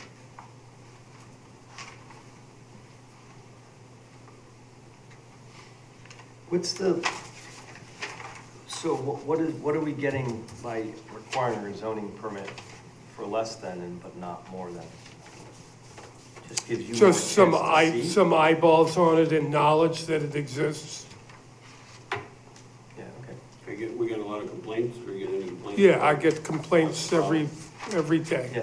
No, I'm like playing devil advocate, saying I could have 5 acres and I put my coop right next to my neighbor's house. If I'm 25 feet, it's the same situation as a quarter acre almost. You might as well have it. It's no different, right? Well, they gotta be 25 feet away, Yeah, I know, either way. right? I'm saying that I could have 50 acres, I'm gonna put the coop right near my neighbor's house, and I live nowhere near it, you know? It's 25 feet, so. I'm just saying, I don't know what we gain with the requiring a permit or not allowing a permit. But making the distinction is what I'm saying. And I Why are we think- making a distinction? Why wouldn't it be Because it's- all or nothing? Because it's density. But my example, you could locate them anywhere. You could locate them near your. Well, of course, but So I could have But an I'm acre, and thinking here's of- my house, and I don't want them near my house because they smell. I'm gonna put them over here. My neighbor's house is right here. yeah, But you haven't seen that. Right. That's all I'm saying. Is it a, And I'm thinking of the 6 quarter-acre lots in a row that all have chickens now. I'm not arguing that, it makes sense to have zoning permit. I'm trying to argue, I'm not trying to argue anything, I'm just trying to raise an issue of why do we think an acre makes it okay, we don't need to see anything? You could, what I'm describing could be reality, right? Well, I'm more than happy not to have them, I mean, I'm the one who stuck the permit in here. Bob didn't have it when he first wrote it up. I'm not saying we get rid of it or not, it's just, I'm struggling with the distinction because if I have 1.01 acres, I don't need a zoning permit. And I'm not gonna put a stinky chicken coop right near my house, I'm gonna put it in the corner of my house, and my neighbor's house is probably right there. Right, But and I'm still gonna have an enforcement issue one way or the other. Yeah. Would it be better if you saw more application of the distances based on acreage? I don't know, I don't know, I'm just kind of trying to understand. I just would sort of like to have a permit, so when the other neighbors complain, I can say, well, I got a permit, this is where they say they're gonna put it. No, They're not totally following understand, the rules. but I'm saying, why not for all use, all I folks? got an idea. I don't know. What if it's the opposite, instead of 25 feet from the property line here, what if it has to be so close to your own house? Yeah, I'm not, You got I'm a saying, why not a permit, why not a zoning permit for any poultry? So you have Well, I mean, eyes it's on gonna it. be an enforcement issue no matter what it is. I mean, you know, if you have a 6-acre lot and you wanna build a house on it, you still have setbacks that are 25 feet away from the property lines. And the 1-acre guy has the same setbacks, but they're a lot closer. It's still gonna be an enforcement issue to make sure that you build it where it's allowed. It's a lot closer potentially to the homeowner's house, not to the neighbor. It could be the same distance. It's 25 feet off the property line. Right, but so would a house on a 6-acre lot. So I think we're doing this to help you, or help zoning enforce complaints. Well, I would just have a record of it, that's all. I mean, I'd be more than happy to have anybody pull a permit who's under 160,000 square feet. So Bill, just to give you some perspective, right, Branford has, as I said, no permit required for at least 1 acre, 50 birds per acre. Yeah. No permit, right? But it says 50 feet, 50 feet, no poultry shall be housed within 50 feet of any street or within 75 feet of any property line, okay? So that makes sense. Then let's go to the next one. No permit required, 5 acres or more, no limit on the birds, same offset, 50 feet and 75. Then it makes a distinction, smaller than 1 acre, no more than 6 birds, pull a permit, no roosters, 6 feet from the property line, and at least, now this is interesting, 25 feet from residents on adjacent lots. Not setbacks, but from the actual building, per what you were just saying. Yeah, I'm not trying to complicate it, I'm just trying to understand. I mean, I'm more than happy to There could just be many- rewrite the existing regulation and just say no roosters. I mean, that's the big issue right now, is that we allow roosters and guinea hens and all that sort of Those are stuff. noisy birds. I mean, that's all I really want to get rid of. My original write-up just took what we have right now and said no roosters and no guinea hens, right? Yep. 25 feet from the side and rear lots, which is kind of far in a small lot, right? That was the only other issue relative to that. Well, I mean, I see it all the time, Bill. They, you know, they put it as far away from their house, right up against their neighbor's fence, because that's where they want to put it. So if you turn it around, then you'll get rid of the people who are a nuisance, making. I suppose, Dave, you could just say no roosters. No roosters, no guinea hens. And no rooster guinea hens. If you want to change it to the acreage and then call it a day, it's up to you. I make mean, it this simple, is uncomplicated. this just has a little bit more waste management and a little bit more guidelines. Yeah, no, I think, yeah.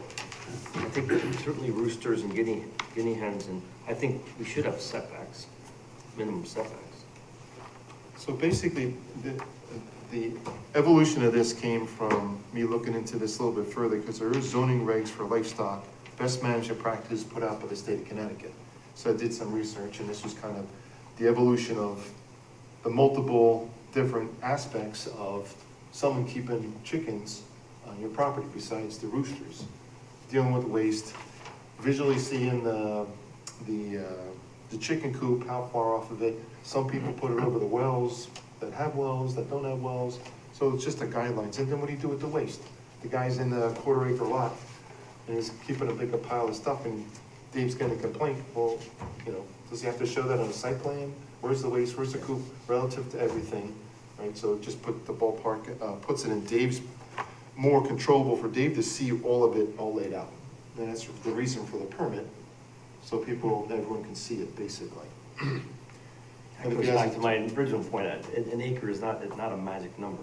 It doesn't alleviate everything you just said, just because it's an acre. Obviously, there's more space on their property, but they're probably not gonna put any of this anywhere near themselves, so it's almost the same situation, that's all I'm trying to say, potentially. So you want to get rid of the permit completely, or just get rid of the 1 acre? No, I think the point I'm trying to say is, all the issues that you just described don't go away at 1 acre. Right. The house has more backyard, but the coop and stuff, they're not gonna be close to their area, it's gonna be as far away from their house, It's probably. still going to be a violation, whether there's a permit or not.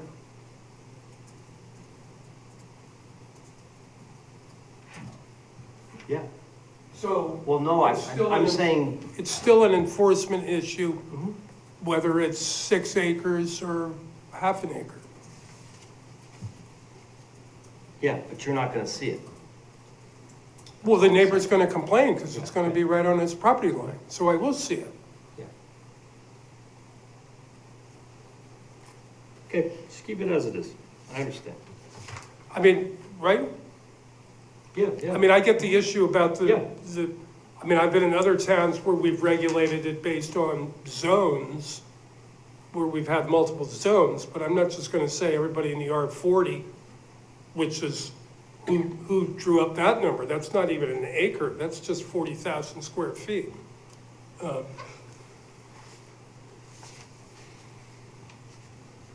What's your take on it, Ron? Want to study it some more? And Think about it? not to be an idiot on this, but we had a neighbor who raised homing pigeons as a hobbyist. And it's not poultry, it's not swab, but they're birds. Same kind of issues too, right? Waste, location, But it's a pigeon, just saying. or squab, depending on, Some people eat pigeons.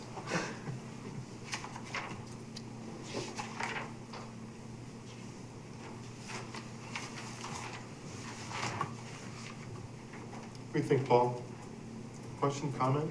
I would make it go towards the people who are actually having the birds or the animals or whatever is in question, closer to them. And then some people would probably not have them if they had to be the ones to smell it or have it right out their door instead of the neighbor's door. So taking it from the neighbor's fence line and bringing it back 25 feet, it's not really a lot. I mean, it's getting them off and probably help them chop a few people out of the mix. But if you gotta have it, from your house, regardless of where your property line ends, that would change a lot more people to say, listen, the husband might want it, the wife's gonna say, no way, it's too close to the house, and now my house stinks. Instead of having out in left field where your neighbor stinks, and then yes, they'll come and they'll have to pull it in 20 feet, 25 feet, it's still gonna smell. And you could still have your house at the side of the property being the acre, or half acre, whatever it is. So it's mandated that's be closer to the person who's actually in charge of those animals. You might see a decrease in complaining because it's closer there, and you're gonna see less people having them. If that makes sense. If I'm following what you guys are saying. Well, the regs is written for a lot of different things, but the biggest complaint is roosters. Now, do you have to have a rooster to have the rest of them? I have no idea. What was the question? You Yeah, I have think to so. have a You buy- rooster to have the buy- chickens and everything? Does the No, rooster? you If buy you want hens. fertile eggs, there's just egg-laying chickens, but if you want a baby chick, you need a rooster. You don't need a rooster. You don't need a rooster. You can- Is there visiting rights for the rooster? The rooster only comes on every Monday of the month? No, I think it's good. No, to be serious, and the question's out there, you can have hens and buy laying mash, they'll produce eggs. Correct. You don't need a rooster. A Okay. rooster is just Protected. Annoying. annoying. Most female mammals produce eggs. So now, And if someone chickens wanted- as well, right? If someone wanted a rooster that has a large property, would they be able to? Yeah. So if we Yeah, say over- no roosters at all, okay. 3 acres. Unless you have, 4 acres, over 4 acres, you can have roosters. which is fine, because that's far enough away from the next guy, unless he's at the property line, you own it. Yeah, so that's my point. I mean, There but you I go. don't, I think that's fine. I know what you're saying, yeah. I just Well, mean, over, I don't know over, if issues over go. 4 acres is a farm. Yeah, right, okay. Okay, there you go. But still, if we make that rooster, 30 feet from the main house. You still have to abide by the regulations. Right, right, yes. It's 25 feet. Right. Yeah. 25 feet's the property line. Yeah, that was my point, but there's no way around it. that was my point. Is Yeah. You can have 10 acres and have a rooster, you're gonna put it right near your neighbor. You're not gonna put it near your house.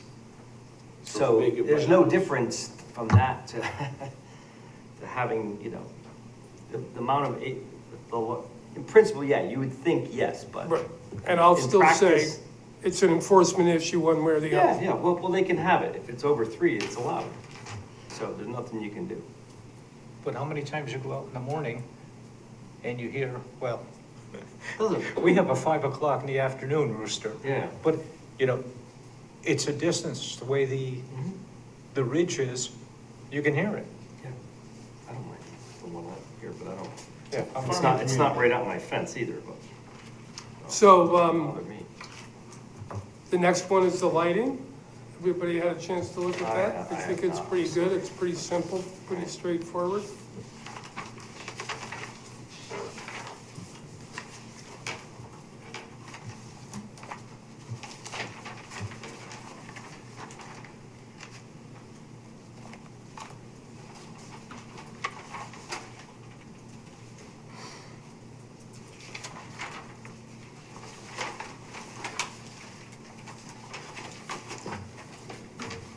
So I would like to at least get these items up.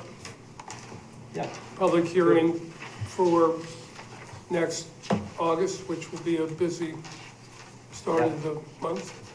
Once Yeah. we open the public Yeah. hearing, we can keep it open forever. Because we have the continuation of this one, too. Yeah, we'll have the continuation of this one, and we may very well have the Starbucks Oh, application. okay. So So we have to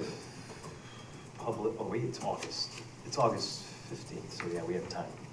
Yeah, so Published. I'll do a public notice, Public notice, yeah. and then we can open it, and we can, Yeah, all right. if it's our own thing, we can keep it open forever, so. Yeah, all right, good. So we can, yeah, we can chisel away as much time as we, Right. if we're going long on something else, we just shorten this Yep. and continue it, yeah. And then there's the latest and greatest table of uses Yeah, that you Thanks. should review. yeah, thanks so the red is changes, obviously. The red are just headlines. Okay,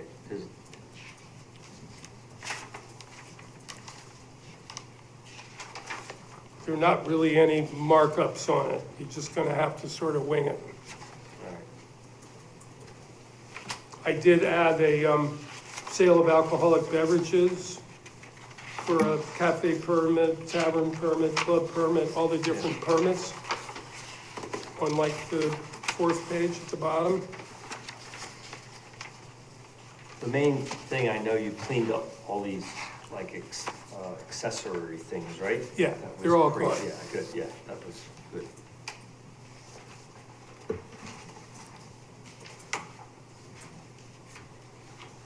Dave, are we proposing to submit the lighting as in its entirety as is? Yes. I did add the definitions back in, Thank you.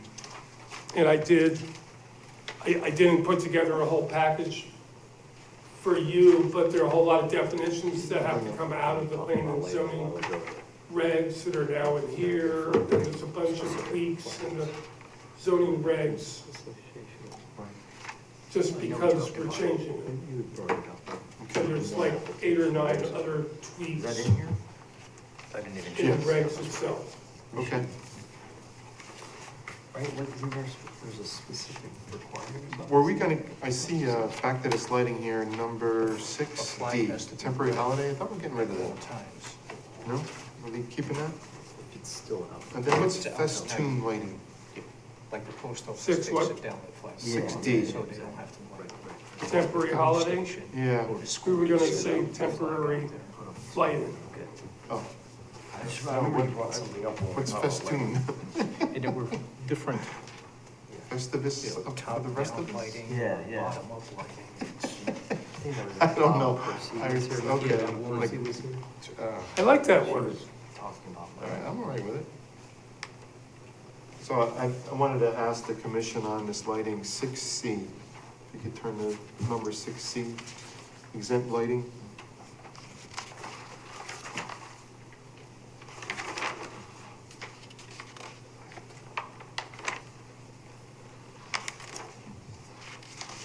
So exempt lighting, 6, it says flagpole lighting provided all luminaires or combination of luminaires are shielded, so the light source is not visible from the property line, so on and so forth. The only reason why I bring this up for 6C is every, I'd say, I should say every, but a lot of towns distinguish the flagpole lighting specifically for the American flag. Not for anything else but the American flag. So this neutral flagpole lighting just says flagpole lighting. Right, didn't distinguish between whatever flag is on there flying, but you can light it. So, but if we're gonna have flagpole lighting, I would like to have more information relative to the flagpole itself. If you're not gonna identify the American flag being lit, then if we're gonna have flagpole lighting, then the flagpole should be, the flag should be established based on normal protocols for a flag. The American flag always flies higher than every other flag, period. That's a standardized operating procedure everywhere. I don't wanna go in there and say flagpole lighting and not bring something back in to identify why our flag is being lit. They distinguish it because of the fact that American flags need to be lit. If they're flying at night, they need to be lit by protocol and standard operating procedure. Right, so if they're gonna have a flagpole that's, I don't know. I'm just throwing it out there. I prefer to have something identifying the American flag needs to be lit. If you wanna light something else, have at it. But if you're not gonna call that out, then there should be something else in this that identifies the protocol relative to flagpoles themselves. That's my take on it. I don't wanna just say, go ahead, neutralize and just say, have a flag, light any flag, I don't care, not other ones, but. So how it's written now is not, you want to add something more than what's written now? Yeah, is that what you're our saying? regs say flagpole lighting, American flag, and it goes on to say some other things, but that's basically what it says, something like that. No, but this is what we're proposing, so is this acceptable or not acceptable for you? I don't like it. Okay, you don't like it, I just I want don't to like make sure C. it's clear. What- I wanna change C. This is You want what, to add the American flag? this is what ours says. It says lighting for the American flag may may deviate from these standards by simply complying. It preferred that the flag be lit from the top down, number of luminaires, blah, blah, blah. That's what it says. It doesn't say much more than that. I thought it said more.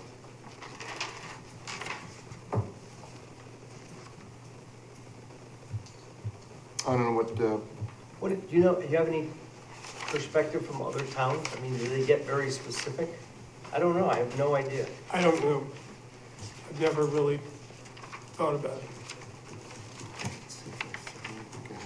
I mean, there's certainly issues in towns with municipal flags, municipal property in flags. But this is just dealing with the lighting of it. commercial property, which may be flying flags that are like, you know, they just might be flags. Or something, yeah. They might be pennants, right? They might not even be a geographical location flag. It could be, don't tread on me. Mm-hmm, yeah.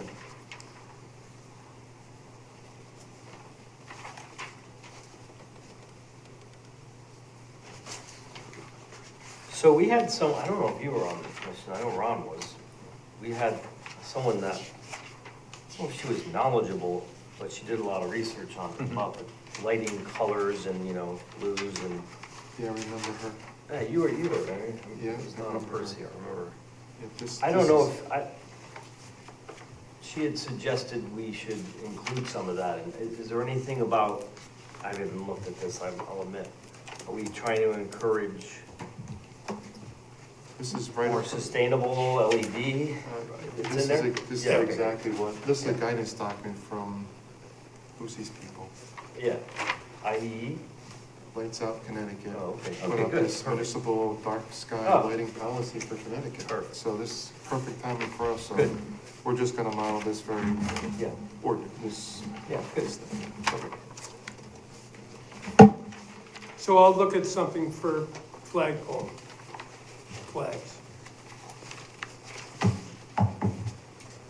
My homework. How does this compare to, didn't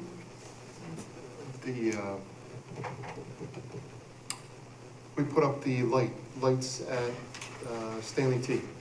And didn't we change height requirements for lighting, for sports field lighting, basically? Yeah. This replaces that too, right? Yeah, That goes away, this replaces it? Yep. Okay. That was like the next section too, I think.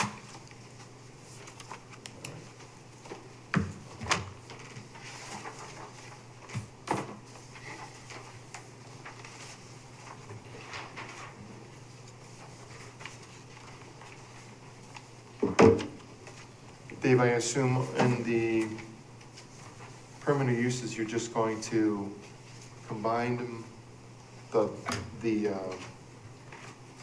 boldface lettering, like takeout restaurant is under food and hospitality, that's gonna be incorporated into like C5.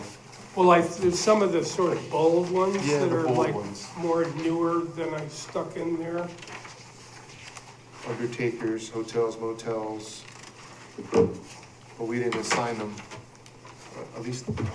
We don't have a takeout restaurant now, we just have restaurants.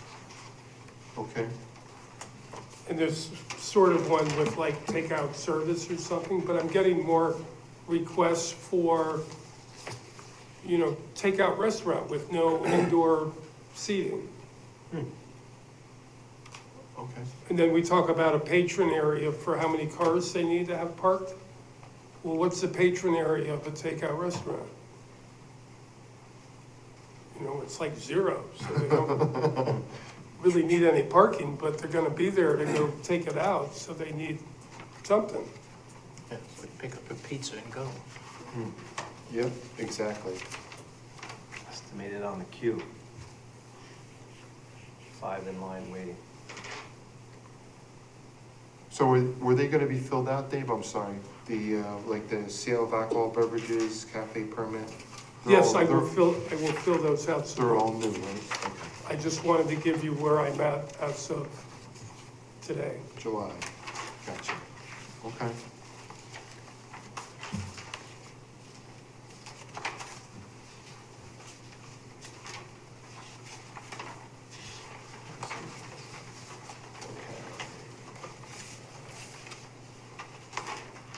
you want to dive into bulk regulations or B1s, B2s? I mean, Well, I think we've sort of been through that a number of times, right?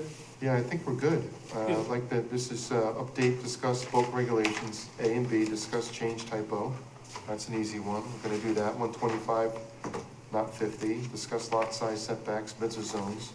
B1, change it to from 1 acre to a half acre, basically, and setbacks from 50 to 20, and side setbacks from 20 to 15. Right? They Yeah. seem reasonable adjustments for the business zone. So I'll just make these more formal and bring them back to the next meeting, and we can kick them down the road again. Okay. Yeah, and the bulk standards, there was a bunch of things in there that were kind of weird. That's what I was gonna ask you, so are we not ready for public hearing next meeting? Yeah, we can start the public hearing, yeah. Oh, I thought you were saying you're gonna come back here after you make all these additions, like additions to alcohol and. Well, it'll be the package for the We can public just do it real hearing. time, yeah, and see it, and we can obviously make changes that. Right. Yeah, okay, got it.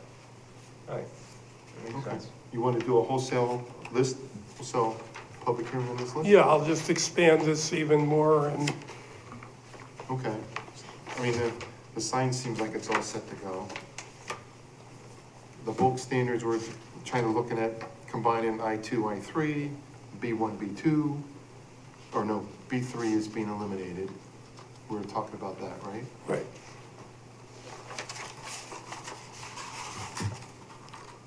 And the I3. The I3, right. I think last time Bill was here, if we change any of the zones, the properties that were in the I3 become non-conforming because they're now I2. Is that true? Or wherever when you change. I don't think there are any, You said there weren't. I don't think it'll happen, I don't think it You matters. said there's one I3, right? Yeah, I thought you said, Yeah, there's a couple I3s. But just looking at the bulk standards, they comply anyway. right.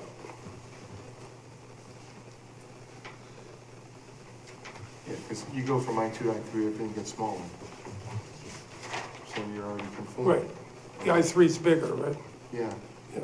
in every aspect, okay. is it possible to have Lynn send this stuff out to us ahead of time? Oh, yeah. Yeah, okay, good. So we have a chance to look at it right, at least before the meeting. Right, good.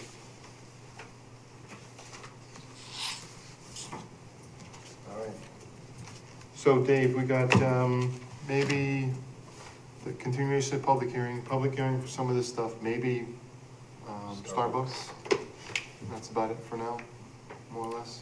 Well, I've got the gas station up in the Triangle in Northford wants to add a takeout restaurant as part of their convenience store, which is accessory to their gas station. So I said, you can't just have a kitchen cooking takeout food in a convenience store accessory to a gas station without getting a special permit like anybody else would for a restaurant, right? Because it's a restaurant. It's not In the corner where the ice cream is? accessory to a convenience store or accessory to a gas station. It's a restaurant, Yeah. That's right. right? Yep. Agreed. So I said he needs a special permit, so hopefully he'll be ready. Okay. He's got the hood, he's got the stove, he's all ready to go. Did he say where we were gonna put it in the back corner? Where the hell would he put it in there? Where the office? We'll find out. Yeah, well, no, right in the corner next to the office, yeah. Did you have the ice cream there yet? Yeah, right there. It's really good. Yeah, no, it would be good. So you can get a burger and, He's the only guy open after 8 o'clock in town. so then we'll have the other gas station, the Gulf station where you can get chicken and donuts, right? Yeah. Got them all covered. We're good. Midnight snack. Cool. Anything kick off with Rite Aid, empty Rite Aid? Anybody coming forward with anything? Either one. All right. You all set, Dave? All right. Ron, you want to address number 9 for us? So good at this one.